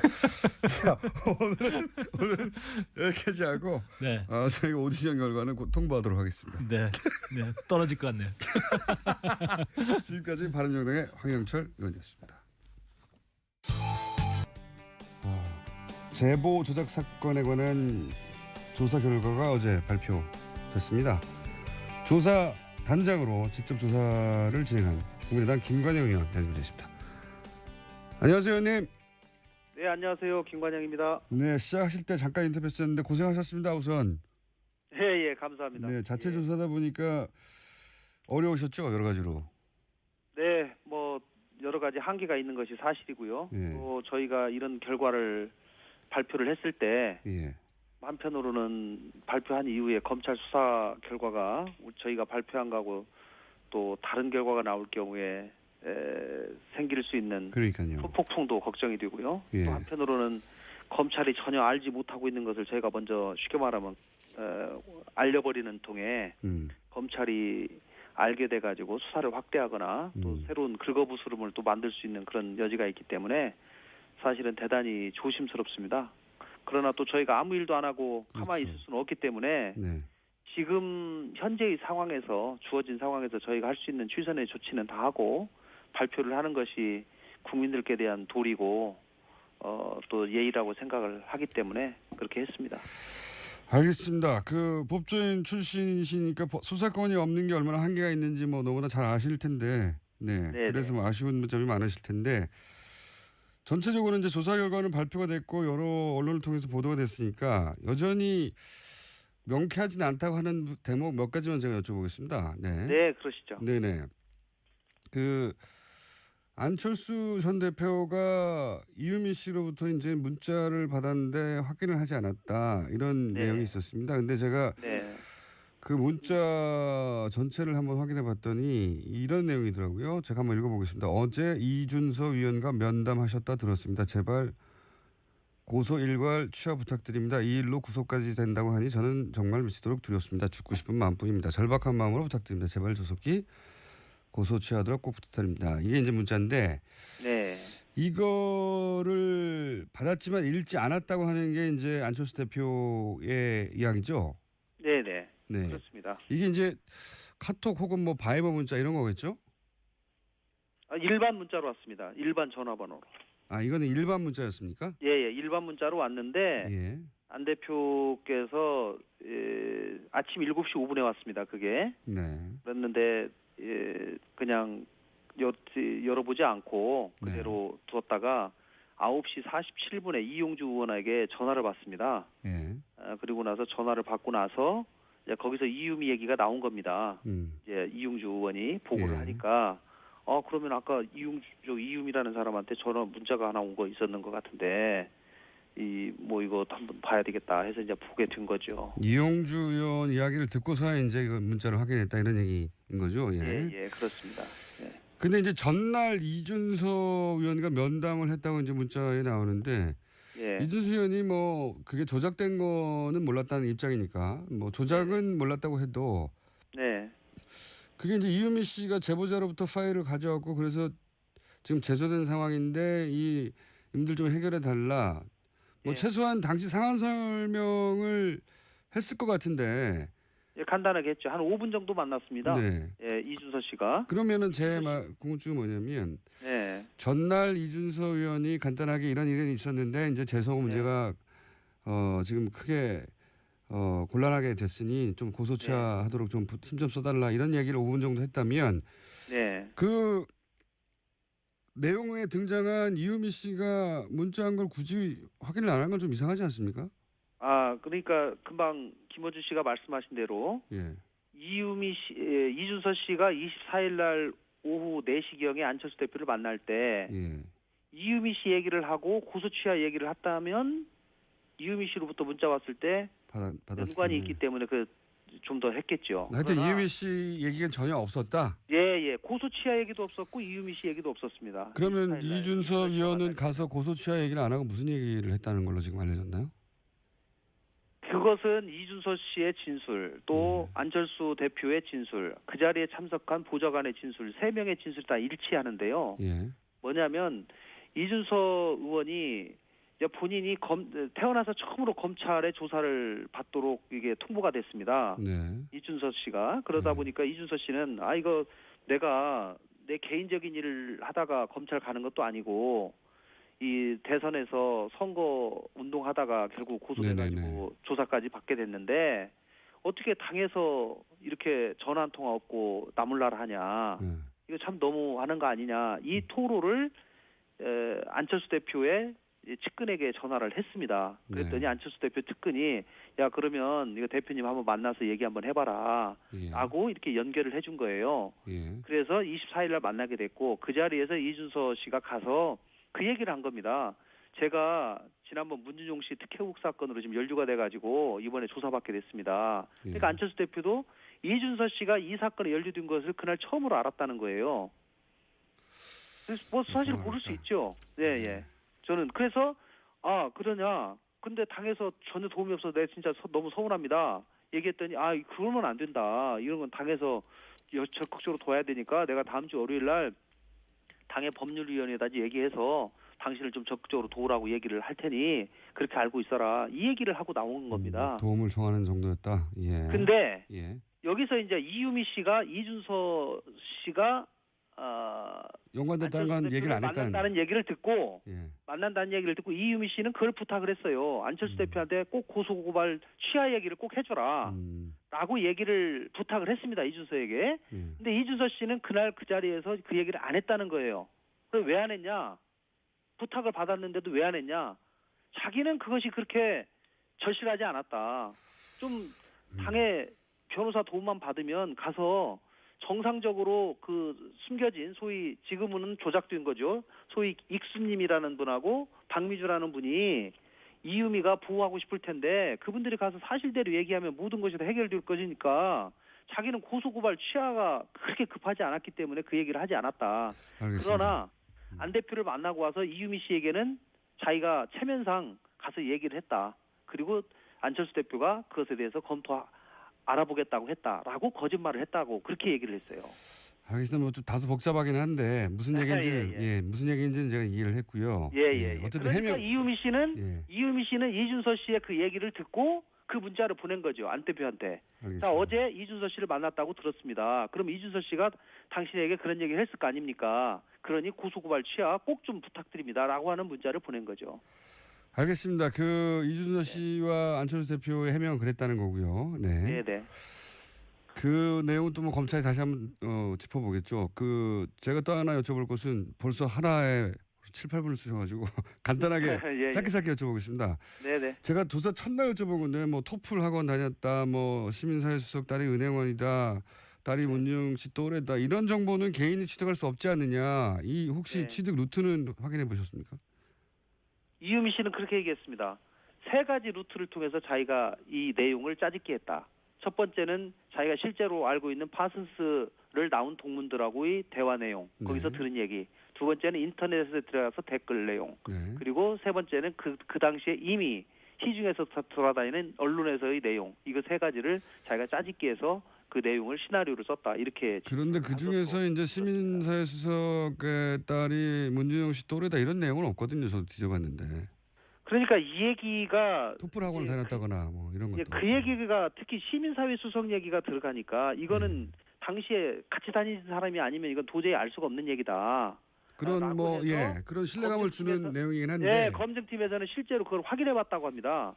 시민사회 수석이 당시에 딸이 비슷한 나이고 실제로 은행 다니는 걸 확인해 보니까 정말 맞다는 얘기예요. 그래서 이거는 같이 다니지 않은 사람은 도저히 알 수 없는 정보를 여기다 들어보니까 이제 이렇게 신뢰를 주는 거죠. 그런데 그 결과는 알겠는데 그걸 어떻게 취득했는지 그거는 뭐 인터넷에 있다든가. 아니 당시에는 이유미 씨가 나타나지가 않았습니다. 6월 21일까지는 당내 어떤 사람도 이 사건에 이유미가 관련돼 있다는 걸 몰랐어요. 근데 이유미 씨가 그걸 어떻게 알았냐는 거죠, 제 말은. 그거는 그 이후에 아까 제가 말씀드린 뭐 그 얘기인데 그거는 그런 세 가지 루트로 자기가 그거를 짜집겠다 이렇게 대답을 했다고 제가 들은 겁니다. 25일 날 그 5명이 모여가지고 이용주 원방에서 정말로 이 사건이 조작된 사건인지를 검증하는 절차를 거쳤는데 그때 이유미 씨의 답변이 그랬다고 제가 들었습니다. 알겠습니다. 근데 이제 제 궁금증은 이게 이제 인터넷을 검색한다고 나오는 내용이 아니라서 여전히 궁금한데 하여튼 그 부분은 수사권이 없다 보니까 더 들어가지 못했군요. 이 부분은. 그건 이유미 씨를 조사를 해봐야죠. 알겠습니다. 이유미 씨를. 시간이 없어가지고 짧게 제가 여쭤보고 짧게 답변을 해주셨으면 좋겠습니다. 네네네. 5월 5일 기자회견 이게 이제 선거 나흘 전에 후보에게 중대한 영향을 미칠 수 있는 굉장히 중요한 기자회견인데 이게 지금 조사 결과로는 후보 당사자에게도 미리 알려지지 않았고 그리고 당시 당 대표도 오케이 뭐 해라 이런 지시가 없는 상황에서 기자회견이 된 건데 그럼 기자회견을 최종 승인한 건 누구로 밝혀졌습니까? 이용주 공명추진단장이 자기 전권으로 한 거고요. 전권으로 한 걸로. 그것을 왜 그렇게 이해하냐면요. 이 사건이 문준용 씨 특혜 의혹 사건은 이미 한 달 전부터 계속 문제가 되고 있었고 당시에 당에서 하루에 4번 내지 5번씩 논평이 나가는 상황입니다. 그렇기 때문에 이것에 관해서 별도로 당대표가 당시 뚜벅이 주세 중이었거든요. 후보가. 그래도 후보에게 별도로 보고할 수도 없는 상황이었고 또 당대표에게 보고할 상황도 아니었다라는 말씀을 드리는 거고요. 그리고 이용주 의원이 그렇게 얘기합니까? 본인이 단독으로 결정했다고? 네, 그리고 뭐 이용주 의원도 그렇게 얘기하고 그리고 이제 객관적인 상황으로 봐서 이 자료를 이용주 의원에게 가지고 온 것이 5월 4일 오전 12시입니다. 5월 4일 오전 12시. 그리고 나서 검증 작업을 해가지고 이것에 대해서 최종적으로 기자회견을 할지를 결정하는 것이 5월 4일 밤 11시거든요. 그렇기 때문에 그리고 나서 5월 4일 밤 11시에 정하고 5월 5일 날 아침 상황회의에서 보고를 합니다. 이 공명추진단의 부단장이 오늘 2시간 후에 이 기자회견을 할 겁니다. 라고 거기서 그걸 가름하는 거죠. 근데 뚜벅이 유세를 한다 하더라도 밤 11시까지는 하지 않았고요. 얼마든지 전화해서 물어볼 수 왜냐하면 후보 자신이 가장 큰 영향을 받는 이게 사실이면 이득을 보고 이게 사실이 아니라면 큰 피해를 보는 적어도 후보 자신에게 검증 과정에 후보가 참여하지는 않았다 하더라도 혹은 조작은 몰랐다 하더라도 이런 기자회견이 있습니다 정도는 보고 하는 게 상식 아닌가요? 뭐 그렇게 볼 수도 있습니다만 이 사건을 처음 문제 제기하는 것이 아니고. 근데 이제 녹취록이 나온 것은 이전의 양상. 근데 녹취록은 이전과 양상하고 좀 다른 결정적인 증거인데. 녹취록의 내용을 보면은 또 이미 시중에 상당히 떠도는 내용들이 상당히 있는 것도 또 사실이고 이러기 때문에. 어쨌든 이용주 의원 단독이라는 거죠, 이게 결정이. 네, 그렇습니다. 시간이 다 돼가지고 한 가지 제가. 스튜디오 나오셔야 될 것 같긴 한데 오늘은 시간이 이거밖에 안 돼가지고요. 네, 감사합니다. 궁금한 거 있으면 또 뭐 여쭤보십시오. 한 가지만 딱 여쭤볼게요. 대화에 등장하는 두 사람이 파슨스에 다니는 건 맞지만 입학연도 6년이나 차이 나기 때문에 사실은 이 두 사람에게 통화를 해봤거나 메일만 해봤어도 금방 알 수 있는 사안이었는데 이거를 안 했던 것은 어쨌든 이것도 국민의당 통화를 하기 위해서 전화번호를 요구를 했는데 그건 안 줬고 예, 그건 안 줬고 차후로 그분들이 이메일을 제공을 했지요. 이메일로 당이 확인을 하는 과정에 대한 내용은 없던데요. 이메일로 그 이메일을 확인했더니 이메일에 실제로 김익순이라는 사람이 떴고 파슨스 동문이라는 것이 떴기 때문에 예. 아 이메일은 맞다라고 해서 기자들한테 제공을 한 거죠. 근데 이 이메일로 문제가 당신들이 궁금한 거 있으면 이 이메일로 연락을 하시오라고 기자들한테 제공을 한 거죠. 이메일 하나만 떴지 예를 들어서 문정욱 씨를 아느냐 입학연도가 그때가 맞느냐 이런 질문 정도. 그러니까 그거를 그분하고 직접 통화를 해야지 확인하는 건데. 메일로라도 물어봤어야 되는 거 아닌가요? 근데 뭐 그거는 뭐 시간상 좀 촉박해가지고 그렇게까지는 모든 뭐 메일로 미리 주고받으면서 확인하는 과정은 적어도 기자회견할 때까지는 거치지 못한 것으로 알겠습니다. 파악했습니다. 예. 의원님 잘못이 아닌데 단장님이시다 보니까 제가 아닙니다. 예. 네. 예, 지금 와서 사후적으로 보면 검증에 상당히 허점이 있었느냐라고 보여지기가 쉬운데요. 그 당시 또 입장에서 보면은 나름대로의 검증 과정은 또 거쳤다. 이렇게 또 판단도 듭니다. 예. 알겠습니다. 뭐 검찰 수사가 중간 발표가 있을지 최종 발표로 나올지 모르겠는데 그 즈음에 다시 한번 아무래도 연결해야 될 것 같죠. 네, 오늘 여기까지 하겠습니다. 네, 감사합니다. 네, 국민의당 김관영 의원이었습니다. 들고 있습니다. 일주일에? 네. 그 추세를 지키면 그 대단한 거 아닙니까? 그렇죠. 네, 1년이면 500명 느는 거죠. 그러니까요. 그럼 지금까지는 일주일에 한 명이 될까 말까였잖아요. 근데 정 PD는 1,000명, 10,000명 모아준다고. 그럼 일단 연구소가 그럴 만한 자격과 준비가 되었을 때. 근데 진짜 과거에는 한 달에 한두 명 아니었습니까? 방송해야 되는데 자꾸. 네. 한 달에 한두 명이 지금 일주일에 10명으로 지금 대단한 증가 추세를 보이고 있습니다. 한 달에 40여 명 정도. 네, 그렇게 늘어나야 우리가 먹고 살 수 있습니다. 자, 한미 정상회담하고 나서 이제 FTA 재협상 어쩌고저쩌고 막 난리가 났습니다. FTA도 전문가시잖아요. 이거 네네. 뭐가 맞는 얘기입니까 이게 도대체? 사실 이번 정상회담을 총평하면 남북관계의 주도권하고 한미 FTA 재협상 얘기 이렇게 나오는데 네. 뭐 주도권은 잘한 거고요. 근데 한미 FTA 재협상에 대해서는 비판하는 쪽이나 방어하는 쪽이나 너무 호들갑을 털었어요. 왜냐하면 이건 한미 FTA 재협상을 들고 나올 거라는 걸 우리가 알고 있었거든요. 그리고 이제 한미 FTA 그 내용상 어느 한쪽이 불만을 가지면 요구할 수 있다면서요. 네, 별게 아니라. 예. 22장 2조 3항에 그렇게 돼 있습니다. 예. 어차피 공동위원회라는 게 있어요. 예. 조인트 커미티라는 게 있고 한쪽에서 요구하면 한 달 내에 무조건 응해야 되는 겁니다. 이게 무슨 재협상을 합의하고 말고가 아니고 애초에 그렇게 돼 있다. 예, 어느 한쪽에서 공동위원회를 소집할 걸 요구하면 한 달 이내에 응해야 되는 거기 때문에 더구나 우리가 요구해도 마찬가지네요. 그렇죠. 바로 그 미국 그 대변인이 그렇게 얘기를 했어요. 그러니까 조인트 커미티 아까 조금 전에 얘기한 공동위원회를 이제 곧 소집하겠다라고 얘기를 한 거는 미국이 알고 얘기한 거예요. 그 조항들을. 근데 우리 쪽에서는 근데 우리 쪽에서는 그렇게 합의한 적이 없다고 지금 했는데 이것도 약간 호들갑입니다. 사실은 조항상 그냥 응하게 되어 있는 것이고. 아니 그러니까 우리 지금 잘 되고 있는지 한번 조인트 위원회 만들어가지고 얘기 좀 해볼까? 이거는 양쪽 누구든 요구할 수 있다는 거잖아요. 네, 양쪽 모두 다 요구할 수 있는데 뭐 미국의 요구는 확실하죠. 자동차 관세를 내리라는 거거든요. 관세를 올려라는 거거든요. 우리나라 관세를. 그러니까 미국에 들어가는 관세를 올리든가 한국에서 미국 차의 판매에 저해가 되는 그 비관세 장벽이라고 부르는 걸 없애라는 건데 이 비관세 장벽이라고 미국이 부르는 것들이 굉장히 웃겨요. 왜 그렇습니까? 그러니까 배기량이라든가 이렇게 좀 환경에 관한 것들. 그다음 깜빡이가 좀 달라요.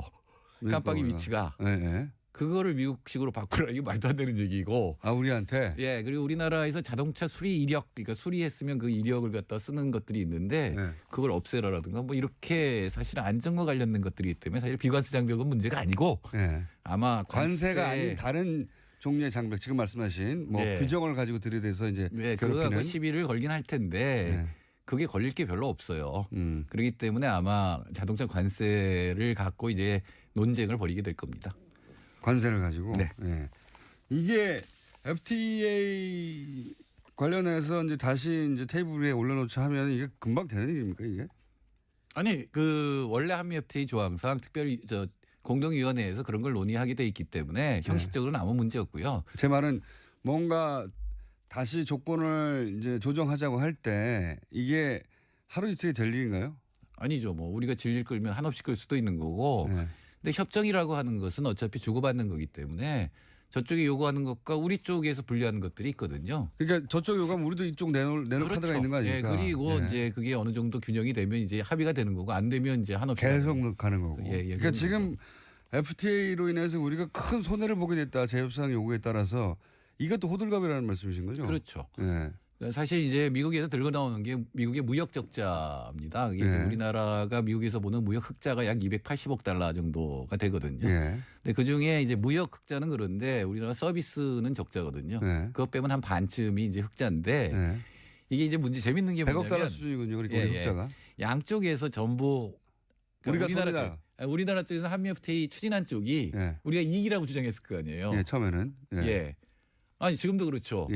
그러니까 미국에서는 니네가 이익이면은 줄여라라고 얘기를 할 수밖에 없는 거잖아요. 그렇죠. 근데 미국 쪽에서는 그러니까 280억 달러 적자가 났지만 한미 FTA가 없었으면 440억 달러 적자였을 거다. 그러니까 우리가 160억 달러 이익이라고 USITC라고 하는 가장 권위 있는 미국 무역위원회에서 얘기하고 있거든요. 그러니까 양쪽이 다 이익을 봤다고 지금 주장하고 있는 거고 그게 양쪽의 약점인 거예요. 어떻게 보면. 그러니까 우리 쪽에서는 무역위원회에서 주장하고 있는 그 통계들. 미국이 자기들 스스로 FTA 잘했다고 하는 통계를 가져와 가지고 니네 잘했다면서 우리가 주장하게 될 것이고 아마 이런 테이블에 앉으면. 그렇죠. 그리고 우리나라의 그 추진자들이 워낙 자랑을 많이 해가지고 이게 이제 약점이. 우리도 이제 우리가 자랑한 거 끄집어낼 것이고. 약점이 된 거. 그렇기 때문에 결국은 뭐가 문제일까라는 거에 대해서 이제 협상을 하게 되는 거니까 이렇게 호들갑 떨 일은 아닙니다. 전혀 아니군요. 그러니까 이제 뭐 우리가 손해보는 게 있으니까 그것도 들이대게 될 것이고 그것도 이게 시간이 하세월이 걸릴 수도 있고 이게 마치 FTA 재협상에서 당장 몇 달 후면 큰 손해를 보게 될 것처럼 언론이 호들갑을 떨었는데 그건 전혀 아니다 이런 말씀이신 것 같고. 그러니까 우리 쪽에서도 그게 무슨 우리가 합의를 해야 재협상에 들어가는 것처럼 얘기한 거는 그것도 우리 쪽 호들갑이에요. 그것도 아니고 그건 뭐 자동으로 되게 돼 있다 원래부터. 별게 아니라는 게 종합 정리하면 그러네요 지금. 뭐 무역을 하다 보면 불만이 있을 수 있는데 그러니까 물론 미국은 힘이 있으니까 그러니까 미국이 국내법으로 압력을 가할 것들은 많이 있거든요. 지금 철강하고 자동차인데 결국은 그래가지고 반덤핑 철강은 FTA하고 상관이 없다면서요?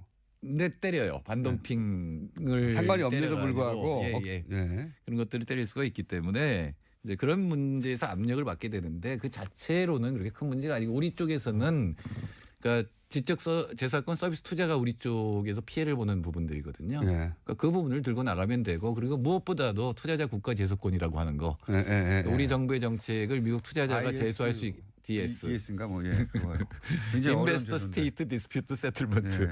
ISDS를 완화하거나 제거하는 걸 들고 나가면 이게 가장 대표적인 독소 조항이라고 여러 차례 등장했던. 정부의 권한, 그러니까 우리의 어떻게 보면은 주권을 미국 투자자한테 넘겨준 거라고 볼 수 있거든요. 이건 미국 내에서도 반대 의견이 굉장히 많습니다. 미국 투자자가 손해를 봤을 때 제소할 수 있는 권한 아닙니까? 그렇죠. 간단하게 줄이면 우리 법이 아니라 그런 미국 거죠. 투자자의 손익에 따라서. 그러니까 예를 들어서 우리나라에서 ISDS가 무서워서 안 한 것들이 그 탄소를 덜 배출하는 차들이 이제 저공해 차량이 있잖아요. 여기에 보조금을 주기로 환경부가 결정했다. 그걸 철회했거든요. 그게 예를 들어서 미국의 자동차들이 아니 한국 자동차한테 그런 특혜를 주면 어떡하냐. 우리가 불이익을 당한다. 이렇게 제소할 수 있다는 거잖아요. 그게 미국이 지금 자동차 산업 전략을 잘못 짜는 것 중에 하나가 점점 환경 규제가 강화될 거 아니에요. 세계적으로. 그런데 미국은 굉장히 약해요. 그게. 그러니까 미국 자동차들은 이 저공해 차량을 만드는 기술을 발전 안 시키고 있어요. 계속. 유럽은 했어요. 그러니까 미국 차량이 점점 불리해지는데 이 트럼프가 들어와서 더 풀었거든요. 더 풀겠다라는 거 아니에요. 그리고 미국 차량은 정말 망합니다. 근데 이거를 힘으로 계속 저공해 차량, 그러니까 연비 규제라든가 이런 걸 갖다 하지 않으면 미국 자체가 망하는 건데. 소비자들이 선택하지가 않죠. 그렇죠. 시장에 들어오면 뭐합니까? 안 사는데. 사실 우리나라에서 미국 차 안 사요. 그냥 이건 선호라고 볼 수 있는데 유럽 차가 디젤 문제가 났잖아요. 그런데도 유럽 차를 계속 선호하고 있는데. 왜냐하면 뭐 성능 문제도 있지만 미국 제품이 우수하다는 건 벌써 20-30년 전 얘기거든요. 그렇죠. 그러니까 제품을 좋게 만들어야지. 30년도 넘었죠. 우리 어렸을 때는 제니스 라디오 이러면 최고였는데 지금 라디오 뭐. 미제가 최고야. 그게 한 80년도까지는 통했는데 이건 미국이 제품을 잘 못 만드는 거지. 장벽하고는 상관이 없는 착각하고 있는 것 같고. 자, 한 가지만 더 여쭤볼게요. 이번 정상회담에서 이 통상 경제 부분을 총괄하는 예를 들어서 뭐 외교 분야는 외교부 장관이 갔는데 이 컨트롤 타워가 없는 거 아니냐 이런 문제 지적이 언론을 통해 있었습니다. 지금 통상교섭본부장이 없잖아요. 네, 그러니까요. 예, 통상 그러니까. 대빵이 없는 거 아니냐. 예, 그리고 저렴한 단어를 사용했네요. 대빵이라는. 예, 전반적으로 타워가 정상회담에서 없다. 흘러나온 얘기들을 보면 예. 사실 한미협회 가장 중요한 건데 굉장히 복잡한 그러니까요. 문서거든요. 예. 그러니까 그거를 잘 알고 미국의 약점을 잘 아는 분이 이번 한미협회에 관한 이 토론에 들어갔어야 된다는 생각은 드는데 제가 추천한다면 예. 송기호 변호사입니다. 제가 보기엔 한미협회의 협상문에 대해서 이 지구상의 송기호 변호사보다 잘 아는 사람은 없습니다. 지구상에. 아 그래요? 그럼요. 이분이 문구를 정확하게 다 알고 있습니까? 거의 외워요. 그래요? 그러니까 저도 같이 일했는데 저는 외국 문헌 보고 대충 보거든요. 우리 문헌 찾아가지고 비슷한 거 있으면 이렇다고 얘기하는데 이분 한미협회의 협정문은 진짜 나달라달해요. 거의 다 외워요. 변호사이고 그건 영어로 외워요. 문구를 정확하게 알고 있고 예, 원래 그리고 약점이 어디 있는지도 다 알고. 서양 쪽과 협상할 때는 계약서 문구들이 되고 싸우는 거거든요. 그렇죠. 네. 그게 제일 시작이거든요. 괜히 대충 얘기했다가는 당하고. 예, 우리도 손해 봤어 이런 거 다 필요 없고 계약서 문구 딱 들이대고 그렇게 싸우는 거라 계약을 정확하게 이해하는 사람이 중요하죠. 그러니까 이번에도 한미협회 재협상 가지고 합의했느냐 안 했느냐가 아니라 협정문에 어떻게 돼 있는지를 봐야 되거든요. 그러니까요. 네, 예. 그런 겁니다. 송기호 변호사를 임명하면 해결된다고요? 문제는 이번에 한미 정상회담 하면서 이 사드 문제에 대해서 너무 방어를 했잖아요. 보수 쪽 한미 동맹 강화하느라고. 네. 근데 지금 그 현대자동차가 제가 보기에는 1년에 한 180억 달러 정도 손해 볼 것 같아요. 지금 60%가 수출이 줄었어요. 자, 그 오늘 부분이 여기까지. 앞으로 과제입니다. 네, 이거 다시 한번 다루겠습니다. 다음 주에. 정태현 소장님이었습니다. 저는 김호준이었습니다. 내일 뵙겠습니다. 안녕. 당시 최고위원은 통화를 했다는 거잖아요. 그럼 뭐 이 건으로 되겠느냐 물어봤을 것이고 아마. 네, 뭐 확인해 달라고 했다고 네. 합니다. 박지원 대표는 거기에 대해서 뭐라고 코멘트를 했겠죠. 네. 그 다음에 그걸로 부족해서 녹취를 이제 조작한 거죠. 그렇죠. 이은미 씨가. 그게 조작했는 사실을 당시 이준서 최고위원이 알았냐 몰랐냐는 이제 지금 검찰이 밝힐 내용이고. 근데 이제 녹취를 확보했어요. 그러면 똑같은 이유로 박지원 대표에게 카톡도 보냈는데요. 훨씬 더 강력한 증거가 나왔잖아요. 네. 그러면 녹취도 보내고 확인 받았을 것 같은데 그 내용은 이번 조사 결과에 없어요. 보냈을 것 같죠. 네, 상식적으로 수준에서. 관련된 내용을 공개했는지에 대해서는 언급이 없습니다. 네, 그 부분은 조사 내용이 없어서 제가 3부에서 김관영 의원에게 물어보기로 하겠습니다. 자, 또 관련 뉴스가 있습니까? 네, 또 당 진상조사단의 공식 발표하는 다른 주장이 나왔습니다. 이유미 씨가 조작 사실을 처음으로 털어놓았다라고 하는 국민의당 전 비상대책위원이 있는데요. 이 비상대책위원이 한겨레신문과 인터뷰했습니다. 이유미 씨가 이준서 전 최고위원 지시로 자료를 조작했다고 일관되게 자신에게 얘기했다라는 겁니다. 또 이 비상대책위원의 이야기에 따르면요. 이 씨가 검찰에 소환되기 전인 지난달 26일까지 자신한테 수차례 전화 걸어왔는데 이준서 지시로 자신을 했다라는 이야기를 계속해서 하고 있었다고 합니다. 초기에 이 이유미 씨의 주장에 대해서 국민의당에서는 뭐 압박에 못 이겨 증거를 조작했다고 진술했다가 나중에는 직접 조작을 지시했냐 물으니까 그런 적 없다 뭐 이렇게 왔다 갔다 했다고 국민의당에서는 얘기를 했는데 지금 국민의당 비상대책위원이었던 조승원 전 의원이죠. 네. 네. 이분 이야기로는 자기한테는 일관되게 시킨 거라고 했다. 네, 한겨레신문과 통화해서 그렇게 이야기했다라는 건데요. 구체적인 정황도 말하고 있습니다. 지난달 24일에는 이유미 씨가 자신한테 여수에 가겠다라고 이야기를 하니까 이준서 전 최고위원이 여수에 가지 말고 자기를 만나자라고 이야기했다고 합니다. 뭐 당시 이미 뭔가 문제가 있다는 사실을 둘 간에는 알았다는 정황이긴 한데 네. 이건 뭐 진상조사단도 또 저희도 확인할 길이 없는 내용이고 검찰 수사가 돼야 나오겠죠 아마도. 예. 자, 여하간 일관되게 지시로 했다고 하는 말을 들었다는 사람이 나타났습니다. 네. 자, 다음 뉴스는요. 네, 특검이 블랙리스트 관련 혐의로 재판에 넘겨진 김기춘 전 실장에게 징역 7년, 조윤선 전 장관에게 징역 6년의 징역을 내달라고 재판부한테 요청했습니다. 특검은 이들에게 국가와 국민에 끼친 해악이 너무나 중대하다면서 구형의 이유를 설명했습니다. 또 참모로서 대통령의 잘못을 바로잡지 못하고 동조했고 나라를 분열시키려 했고 역사의 수레바퀴를 되돌려 놓으려고 했다고 질타했습니다. 하지만 두 사람은 여전히 무죄를 주장하고 있습니다. 뭐 구형이니까요. 아직 선고가 이루어진 건 아닙니다. 구형이 지금 김기춘 전 비서실장에게는 7년, 조윤선 전 장관에게 6년이 나왔다는 것이고 많아도 뭐 절반 조금 넘는 수준이니까요. 실제 구형되는 게 통상. 네. 그 정도 예상하시면 될 것 같은데 물론 유죄일 경우에 법원이 유죄라고 판결할 경우에 개인적으로는 김기춘 비서실장에 대한 선고가 박근혜 전 대통령 그리고 이재용 삼성 부회장과 함께 3대 네, 이번 사건의 관전 포인트라고 보는 것이 박정희 전 대통령 시절부터 박근혜 전 대통령까지 이 박씨 정권이라고 불러도 되겠죠. 두 번이나 했기 때문에. 그 특징을 김기춘 비서실장보다 잘 보여주는 인물은 없어요. 네. 굉장히 궁금합니다. 선고가. 이번 달 말에 있죠? 선고는? 네, 27일에 있습니다. 알겠습니다. 다음 순요? 네, 또 계속해서 재판 소식 알려드리겠는데요. 어제 박근혜 전 대통령 재판에서는 변호인들이 재판부에 이의를 제기했습니다. 재판이 시작되자마자 박근혜 전 대통령의 변호인단은 피고인의 건강 상태를 언급했는데요. 지난주 금요일 재판에서 박근혜 전 대통령 몸 상태가 좋지 않아 중단됐다면서 재판 횟수가 너무 많다고 항의했습니다. 아프실 예정이라고 저희가 계속 몇 번 얘기했는데 이 구속기간 만료를 네, 바라는 오늘 10월입니다. 거, 예, 네. 만료를 바라는 거고 이제 석 달밖에 안 남았기 때문에. 근데 이렇게 많이 할 수밖에 없는 이유 중에 하나가 본인들이 증인들을 모조리 다 그러니까 진술들을 다 거부하고 진술 채택을 모조리 증인으로 불렀어요. 네.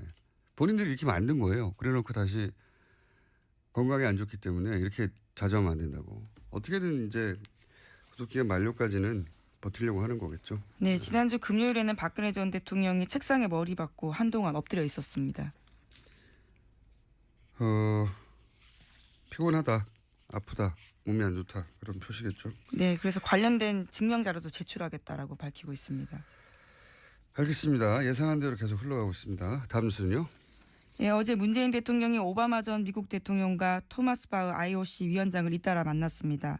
오바마 전 대통령을 만난 문재인 대통령은 한미 정상회담에서 대북 압박과 대화 병행에 합의한 점을 강조했습니다. 그러면서 지금은 북한이 대화의 문으로 나설 수 있는 마지막 기회가 될 거다라고 말했고요. 또 토마스 바흐 IOC 위원장을 만나서는 평창올림픽 북한 선수단 참가 문제 논의했습니다. IOC 위원 행사도 특보로 하신 게 아니고 국고로 하신 것도 아니고 또 특보 활동에 급여를 받거나 활동비를 따로 받는 것도 전혀 없다. 그러니까 이게 학자 개인 자격으로 발언했다는 게 이게 틀린 말이 아닌 거군요. 물론입니다. 왜냐하면 제 본업은 교수니까요. 제 그 본국도 저 대학에서 나오는 거고, 그리고 특보라고 하는 것은 비상근 직책으로서 대통령 위촉을 받은 거거든요. 그래서 대통령을 도와주는 거니까. 근데 한국 언론에서 그냥 우리 그 특보라고 하는 자리를 너무 과도하게 평가해 주셔서 제가 갑자기 예기치 않게 상당히 중요한 사람이 됐죠. 나라를 좌지우지하시는 분이 됐는데, 그러니까 이게 비상근 명예직 정도 되는 거군요. 그렇게 이해하시는 게 정확할 겁니다. 네. 일단 잠깐 사실관계 먼저 짚어봤고요. 방금이라 하면 표현이 그렇습니다만 바로 전에 방미 이 정상회담이 끝났기 때문에 우선 이 정상회담 결과는 전문가로서 어떻게 평가하십니까? 전반적으로. 저는 아주 기대 이상으로 성공적이었다고 봅니다. 어떤 점에서 그렇습니까? 우선 대한민국 국민 많은 분들이 걱정하는 게 한미동맹 잘못될 것 아닌가 했는데 한미동맹 분명하게 짚고 넘어가셨고, 그리고 한국과 미국 사이에 북한의 비핵화라고 하는 걸 공동의 목표로 분명히 설정을 했고, 그리고 세 번째로는 그 틀 안에서 한국이 보다 더 주도적 역할을 한다라고 하는 것을 명백히 했기 때문에 저는 뭐 전반적으로 이번 정상회담은 상당히 성공적이었다고 평가합니다. 이런 표현을 하셨어요. 예, 정상회담 전에 문 대통령, 트럼프 대통령은 음양의 조화를 이루어서 성공적이 될 것이다. 이렇게 표현하셨는데 이게 어떤 의미입니까? 뭐 트럼프 대통령은 상당히 공세적인 분 아닙니까? 예. 반면에 우리 문재인 대통령은 상당히 차분하고 진지한 분이고 저는 처음부터 그렇게 봤습니다. 이런 성격이 가령해서 저 자신도 상당히 공세적인 사람이거든요. 제가 좋아하는 분들은 또 상당히 차분하고 진지한 사람을 또 좋아하거든요. 그러니까 그런 점에서 문재인 대통령과 트럼프 대통령 사이에 음양이 조화가 있을 수 있다라고 봤던 거거든요. 이번에 근데 특히 트럼프 대통령은 상당히 자기 자신을 절제하면서 우리 문재인 대통령을 아주 정중하게 대한 것 같아요. 뭐 이유는 간단한 것 같습니다. 뭐 트럼프 대통령 입장에서도 이번 정상회담이 성공적인 걸 원했기 때문이죠. 왜냐하면 그동안 이제 우리 트럼프 대통령이 동맹국들에 대해서 상당히 그 어려운 시간들을 주는 사례가 있곤 했었는데 그거에 대한 또 미국 국내의 비판도 있고 했기 때문에 가급적 문재인 대통령과의 정상회담을 성공적으로 이끌겠다라고 하는 본인 스스로의 의지도 있었다고 봅니다. 알겠습니다. 정상회담이 진행되는 걸 보시면서 그리고 이제 공동성명에 포함되는 내용들이 사실은 교수님이 주장했던 바들을 그 정신을 담고 있는 거 아니겠습니까? 그래서 뭐랄까요? 정상회담이 끝나고 나서 커봐라 내 말대로 됐지 이런 생각 하셨을 것 같아요. 그렇습니다. 뭐 가장 뭐 제일 중요한 거는 네. 그동안 그 한미동맹이 이제 미국이 한국에 대해서 일방적으로 베푸는 시해동맹으로 이해해왔거든요. 네. 그런데 저는 무사히 호해동맹으로 변화해야 된다고 주장을 한 바가 있습니다. 그런데 그와 관련해서는 가령 연합방위를 하는데 한국이 주도적 역할을 한다. 그리고 그것을 위해서는 전시 작전 통제권을 반환한다. 이건 뭐를 얘기하느냐면 연합방위에 있어서 한국군이 주력군이 되고 미군이 지원군이 된다는 그런 개념이거든요. 네네. 이건 이제 동맹이 정상화가 되는 거겠죠. 그렇지 않습니까? 주한미군 사령관 뭐 27,000명 갖고 있는데 그런 사령관이 65만에 대해서 작전 통제권을 갖는다는 것은 아무리 봐도 그건 비정상이거든요. 뭐 그런 것도 의미가 있고 특히 제가 역점을 두는 거는 우리가 한반도 평화체제를 구축하는데 한국이 좀 주도적 역할을 해야 되지 않느냐. 그런데 그것도 공동성명에 들어가 있어서 그런 점에서는 제가 생각한 대로 많은 게 이루어진 것 아닌가 이렇게 생각합니다. 이건 어떻게 보십니까? 공동성명이 발표되는데 이제 7시간이나 걸렸다.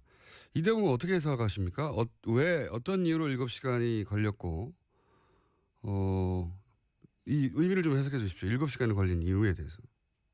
아마 그건 그 공동성명을 작성하는 데는 그 NSC하고 예. 국무부가 상당히 관여를 했을 거고 그다음에 이것을 사실 정치적으로 최종화시키는 것은 비서실장을 통해서 백악관의 이제 메인스트림 스텝들이 이제 봐야 되는 거라고 저는 보거든요. 예. 그렇기 때문에 그 절차, 그 비서실장 검토와 같은 그 절차 때문에 시간이 걸린 것이지 뭐 무슨 특별한 다른 의미가 있는 건 아니었다고 봅니다. 특히 이제 공동성명에 아마 트럼프 대통령 같은 분은 한미 FTA 같은 것을 꼭 집어넣고 싶어 했겠죠. 예. 이제 그런 것들이 뭐 공정무역이라고 하는 그런 아주 완화된 표현으로 나왔는데 아마 그런 거에 대한 조율 같은 것이 백악관 내에서 있었던 것 아닌가 이렇게 추정이 됩니다. 그리고 중요한 거는 백악관은 아직 그 전반적인 제도적 장치가 잘 안착이 된 것 같지가 않습니다. 그렇기 때문에 왜 그렇습니까? 왜냐하면 트럼프 대통령의 그 통치 스타일하고도 관련이 됐고요. 예. 그리고 백악관 내에 있어서의 그 주요 참모들 간의 역할 분담 같은 것도 아직도 소위 영어로 그걸 evolving, 진화하는 과정이라고 이렇게 볼 수가 있겠죠. 그렇기 때문에 그런 문제점들이 전반적으로 반영된 것 아닌가 보아집니다. 그냥 뭐 평창올림픽, 북한 참가단 문제 논의 이건 뭐 군사 접촉 이외에 소프트한 접촉, 예. 북한과 할 수 있는 조치를 먼저 하겠다는 것 같고, 저는 개인적으로 지금 오바마 전 대통령이 묘한 시기에 입고 계잖아요. 네. 두 가지가 궁금한데 우선 계약금이 얼마일까? 네. 이거 굉장히 사적인 궁금증입니다. 왜냐하면은 오바마 전 대통령 지명도가 세계적이고 인기가 또 어느 나라에서는 높거든요. 그래서 자서전 계약도 외신에 따르면 역대 최고의 계약이었죠. 그때 펭귄 랜덤 하우스였나요? 6,500만 불에 이르는 700억이에요. 책을 팔기도 전에. 네. 빌 클린턴이 1,500만 불, 조지 부시가 1,000만 불 이 정도 수준이었다고 기억하는데 역대 최고의 얘기죠. 그런데 이제 그것도 문제였지만 그 비슷한 즈음에 미국 내에서 이제 첫 강연을 했는데 그때 월가를 상대로 해서 비난을 받았고 게다가 강연료가 40만 불이었어요. 90분 얘기하는데. 예. 한 번 강연에 100만 원, 200만 원이 아니라 4억 5천만 원 정도 되나요? 예. 대단하지 않습니까? 하필 그 대상이 본인이 계속 비난했던 월가로부터 그런 고액 강연료를 받는다고 본인이 비난했었거든요. 실제. 힐러리 클린턴에 대해서도 그 문제를 네, 경선이 한참일 때 그 문제가 불거졌었죠. 근데 본인이 이제 첫 강연이 그랬던 거예요. 그리고 또 이어지는 강연도 그랬고. 그리고 나서 첫 해외 일정이 이탈리아 밀라노였어요. 5월 달에. 얼마 안 된 거죠. 해외 첫 강연이 그거였는데 당시 그 입장료가 100만 원 정도 되겠죠. 110만 원, 850유로 유료 강연을 했어요. 근데 그게 3,500석이었거든요. 그러면 입장료 수익만 한 38억 정도 되지 않습니까? 근데 이때 오바마가 강연료가 거의 입장료 수익인 300만 유로였다. 이건 제 추정이 아니라 영국 매체가 보도한 건데 엄청나게 받지 않습니까? 강연 한 번 하는데 30몇 억. 국내 온 것도 이제 이렇게 시작한 세계 강연 일환인 것 같은데. 네, 조선일보에서 주최한 행사입니다. 물론 이제 이렇게 3,500석 만석의 입장료가 100만 원 이런 행사가 있는지 없는지는 모르겠는데 그런 게 없다 하더라도 빌 클린턴 경우에 보면 국내 강연에 1,000배 받았거든요. 그러면 지금 그 공시가가 40만 불 아닙니까? 1,000배 하면 벌써 미니멈 10억대가 넘어요. 행사에 따라서는 20억도 될 것 같은데 궁금한 건 이거예요. 얼마를 받느냐? 그게 왜 궁금하냐면 그 자체가 궁금하다기보단 그 정도 액수를 주고 데려왔으면 그만큼 돈을 뽑을 수 있거나 아니면 돈은 아니어도 뭔가 이익이 있어야 되잖아요. 무용에. 돈을 뽑는 행사로 데려온 거라면 뭐 별로 궁금하지 않은데 무슨 이익이 있다고 데려왔을까. 그러니까 무용 초청한 측에서 그리고 이 정도 액수라면 매우기 쉽지 않기 때문에 그럼 그 돈은 무용의 이익 때문에 부른 거라면 누가 두 손을 모아 다 된 걸까? 혹은 다른 주체가 있는 걸까? 이명박 전 대통령 만난 것과 관련이 있는 걸까? 뭐 이런 궁금증이 생겼습니다. 딱히 밝혀질 것 같지는 않지만 그냥 계속 궁금해하며 지켜볼 생각입니다. 왜 그랬을까? 문재인 대통령을 만난 거는 이제 오바마 전 대통령이 요구한 거라고 알려져 있죠. 직업발이죠. 한마디로 본인이 과거에 대통령이었기 때문에 오바마 재단한다고 하니까 그걸 대비해서 뭐 인맥도 추가로 쌓고 그런 의미도 있겠죠. 오바마 대통령이 온 거는 뭐 이해가 가요. 돈을 받았거나 뭐 이러니까. 부른 쪽이 궁금합니다. 왜 불렀을까? 자, 궁금해서 뒤져봐도 이런 얘기는 없길래 좀 해봤습니다. 자, 다음 뉴스는요. 어제 자유한국당 새 지도부가 출범했습니다. 당대표 경선에서 승리한 홍준표 신임 대표는 보수 우파의 가치를 내세우며 강한 야당을 강조했습니다. 영수회담은 없을 거라고 강조했고요. 바른정당과 흡수통합할 거다라고 이야기했습니다. 또 홍준표 대표와 가까운 이철우, 류여해, 이재영 후보가 대거 지도부에 입성했습니다. 자, 지도부에 입성한 인물들의 면면을 보니까 더욱 강성 발언에 더욱 오른쪽으로 쏠리고 홍준표 신임 대표 이상의 발언을 할 분들로 구성이 됐네요. 65%가 넘는 득표율이니까요. 홍준표 대표가 당선된 만큼 이제 바른정당하고 이해훈 당대표죠. 바른정당에 두 분을 모두 잘 아는 저로서는 두 분의 성적이 매우 극과 극이요. 어떻게 될지 매우 궁금합니다. 앞으로 어떻게 전망하시는 건가요? 티격태격 많이 하겠죠. 서로 사이가 좋아질 일은 두 분이 당 대표를 그만둘 때까지 없을 거라고 저는 봅니다. 네. 자, 하나 정도 더 다룰 수 있을 것 같습니다. 네, 국정원에서 적폐청산 TF 만들었다라는 소식은 이미 전해드린 바가 있는데요. 관련해서 국정원이 속칭 논두렁식의 사건에 개입했는지 또 최동욱 전 총장의 혼외자 사건에 개입했는지 등을 조사하고 있다고 합니다. 다 이제 국정원이 개입한 것으로 정황이 드러난 사건들인 거죠. 예.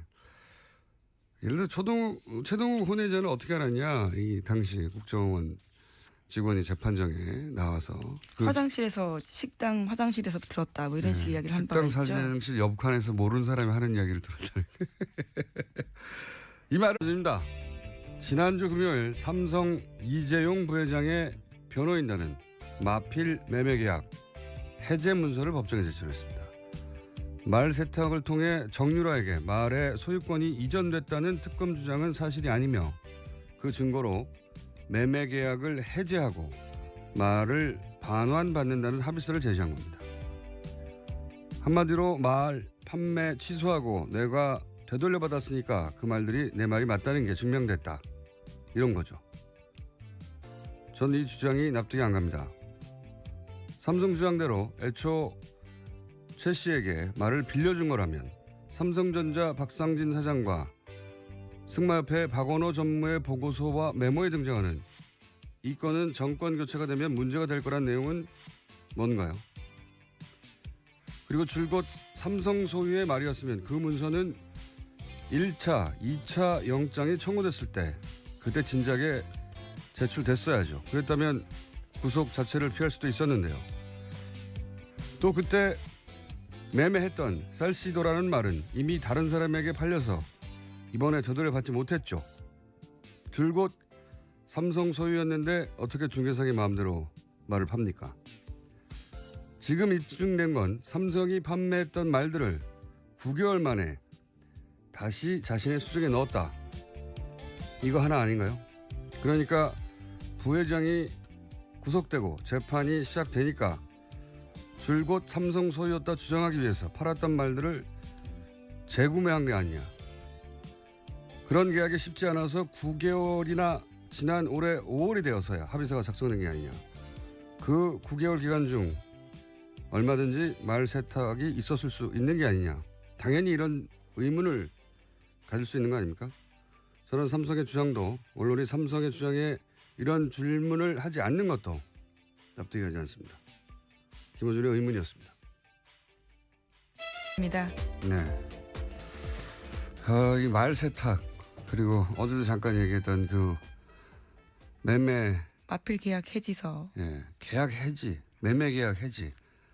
매매 계약 해지는 매매 계약을 했다가 직후에 해지한다든가 뭐는 가능한데 9개월 지나서. 네, 최근입니다. 5월이었거든요. 작년 8월에 팔았거든요. 예. 9개월 지나서 말 계약을 해지한다는 게 말이 됩니까 이게? 네. 어떤 계약도 팔고 나서 9개월 있다가 해지한다는 건 전 말 자체가 성립이 안 되는데 이제 그런 표현을 쓴 거는 원래 삼성 말이었다라는 그래서 되돌려받았을 뿐이다라는 주장을 하기 위해서 표현을 쓴 것 같아요. 이상하잖아요. 그러면 이런 삼성의 주장도 이상하지만 그 주장이 이상하다고 질문하지 않는 언론도 저는 이상한 거예요. 네. 찾아봤는데 아무도 그 이상하다고 말을 안 해서 다시 한번 언급을 했습니다. 네. 그러니까 그 9개월 동안 얼마든지 말 세탁이 있었을 수 있었던 거죠. 그리고 본인들 말이었다는 게 줄곧 삼성의 말이었다는 게 입증되려면 판매했는데 소유권을 다른 데 말 중개상이 이전시키거나 못했어야 되는 거잖아요. 쌀시도라는 말은 팔아버렸거든요. 그럼 당연히 다른 말들도 다른 방식으로 얼마든지 말 세탁을 했거나 할 수 있죠. 예. 지금은 팔리지 않은 말만 되돌려받는 겁니다. 예, 언론이 다루지 않기 때문에 다시 한번 다뤄봤습니다. 조만간 또 안 다루면 또 한 번 다룰 생각입니다. 저희만. 자, 제가 시사인의 김은지 기자 했나요 벌써? 네, 이미 하셨습니다. 자, 첫 번째 뉴스는요? 어제 국민의당 진상조사단이 제보조작 진상조사를 발표했습니다. 이유미 씨 개인이 단독으로 저지른 사건이라고 밝혔는데요. 국민의당은 조직적 개입은 없었다고 주장하고 있습니다. 당 지도부 누구도 5월 초 의혹 제기 당시에는 조작 사실을 몰랐다라는 겁니다. 뭐 이건 일관된 국민의당의 자체 진상조사 전에도 입장이었고 네, 결과도 그러하고 구체적인 내용은 저희가 이 조사 단장이었던 김관영 의원과 3부에서 인터뷰를 할 예정이기 때문에 관련 뉴스를 계속 전해주십시오. 네. 네, 국민의당 박지원 전 대표가 이번 사건과 관련해서 이준서 전 최고위원의 연락 받지 못했다고 주장한 바가 있습니다. 저희도 전해드린 바가 있는데요. 하지만 당 진상조사단은 두 사람 간 전화통화 사실을 확인했다고 밝혔습니다. 국민의당 진상조사단장인 김관영 의원은 어제 기자회견에서 5월 1일 박지원 전 대표가 이준서 전 최고위원의 전화를 받았다고 발표했습니다. 그러니까 이제 뭐 전후 사정이 대략 이런 것 같아요. 그 처음에는 이제 카톡 캡처를 했고 거기 등장하는 대화들 이게 이제 건이 되느냐 아무래도 정보 감각이 뛰어난 이제 그리고 대표니까요. 박지원 대표에게 당시 문의를 했는데 이제 연락이 없어서 통화를 해봤다. 네. 근데 이제 박지원 대표는 본인은 통화가 기억나지 않는다라고 했고, 예. 왜냐하면 휴대폰을 놓고 갔다가 처음 해명이었고, 그건 사실이었던 걸로 조사된 것 같고, 근데 이제 통화 기억나지 않는다고 했는데 이준서 전 최고위원이 통화했다는 카톡 문자가 남아서 통화는 한 게 맞는데 여전히 기억나지 않는다 이런 입장인 거죠. 네, 선제적으로 6월 30일에 이미 통화한 적 없다고 밝혔는데요. 관련된 증거들이 나오니까 이제는 기억이 잘 안 난다라고 이야기하는 거죠. 저는 뭐 워낙 그 대선 막판이고 많은 통화를 했을 수 있으니까 기억나지 않을 수도 있다고 생각하는데 제가 좀 이상하다고 생각하는 포인트는 뭐냐면 이제 카톡 캡처를 보냈죠. 바이버로 보냈다고 하죠. 그리고서 이제 통화를 했다고 이준서 박지원 대표가 기억을 못한다 하더라도 이준서를 믿으라는 건 우리 국민들 평균 정신 상태를 금치산자로 보는 거죠. 국정원에서. 국정원 직원이 옆 칸 화장실에서 누가 그러는데 어우 그래서 믿었다는 거 아닙니까? 어마어마한 화장실입니다. 그래서 실제로 국정원 화장실에서 들었다면 내가 이해 가요. 근데 음식점 강남의 한 음식점 화장실에서 들었다는 거죠.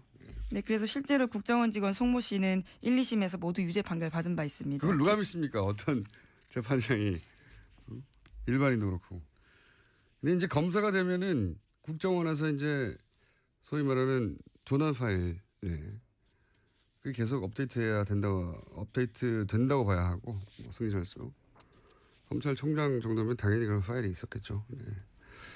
이게 화장실에서 들었다 이건 정말 너무 못 만든 시나리오예요. 아무리 들어주려고 해도. 또 관련해서 민주당에서 그 최순실 부정재산 특위 만든다는 얘기도 있죠. 예, 오늘 아침 한국일보가 보도했는데요. 당내에 그런 조사 특위를 만들겠다라는 겁니다. 그렇군요. 이거는 안민석 의원이 추진하는 걸로 알려져 있고. 네, 또 위원장으로는 이해찬 의원이 거론되고 있다고 해당 기사에선 소개하고 있습니다. 뉴스공장도 이미 사실은 1월 달부터 쇼미더만이라고 안홍구 총장과 준비하고 있는데 경쟁이 되겠네요. 네, 이번 달 안에 출범한다고 합니다. 저는 이미 출범했어요. 네. 자, 시사인의 김은지였습니다. 감사합니다.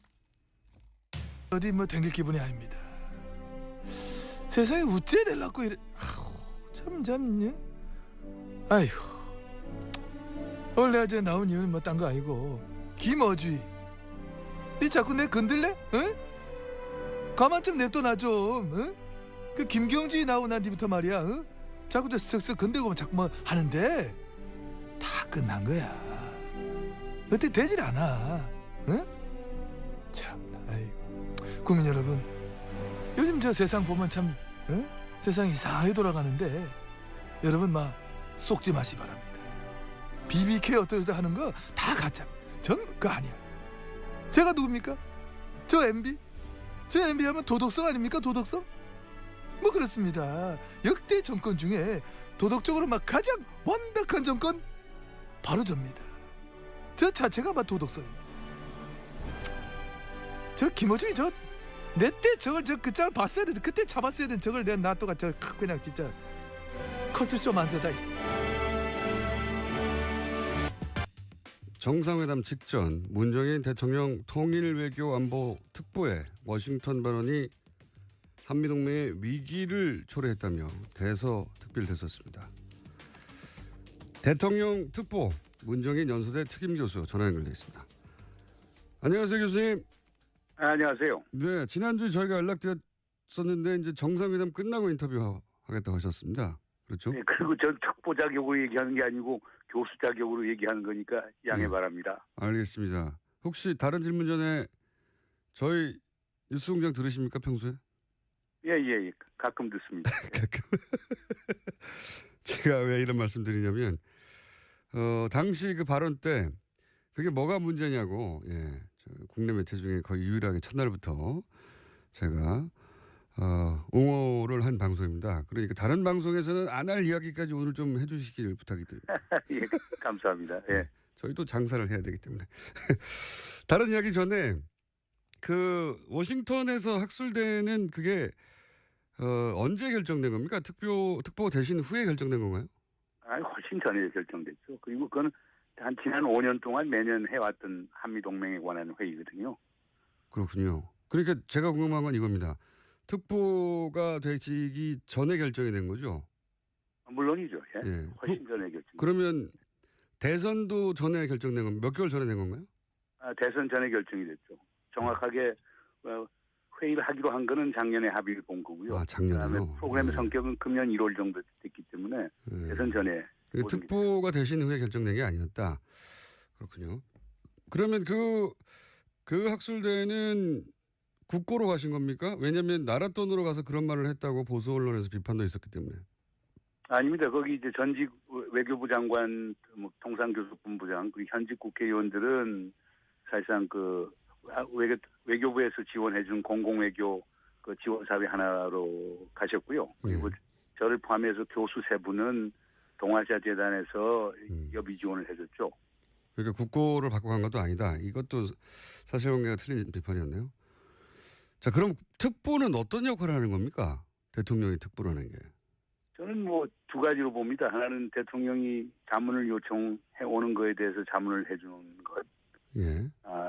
그게 제가 볼 때 제일 중요한 거고. 그다음에 두 번째로는 대통령이나 안보실에서 필요한 사항에 대해서 저에게 특정한 임무를 줬을 때 그 임무를 수행하는 것. 두 가지로 이해하고 있습니다. 자문을 구하거나 또는 이런 일을 좀 해달라고 했을 때 도와주신 역할. 그러면 그 대가로 급여를 받으십니까? 급여 없습니다. 급여가 전혀 없어요? 네, 급여도 없고 아직까지 활동비도 없던데요. 국고 지원을 한 것도 아니고 급여를 받는 것. 아니, 급여를 받는 것도 아닌데 그럼 그거 왜 하십니까, 그거? 아니, 저는 문재인 정부가 성공적으로 잘 됐으면 하는 마음에서요. 그래요? 세상이 꼭 무슨 보상을 받고 일만 하는 것은 아니지 않습니까? 그러니까 그렇긴 한데요. 정부에 도와주고 싶으니까. 그렇긴 한데 이제 이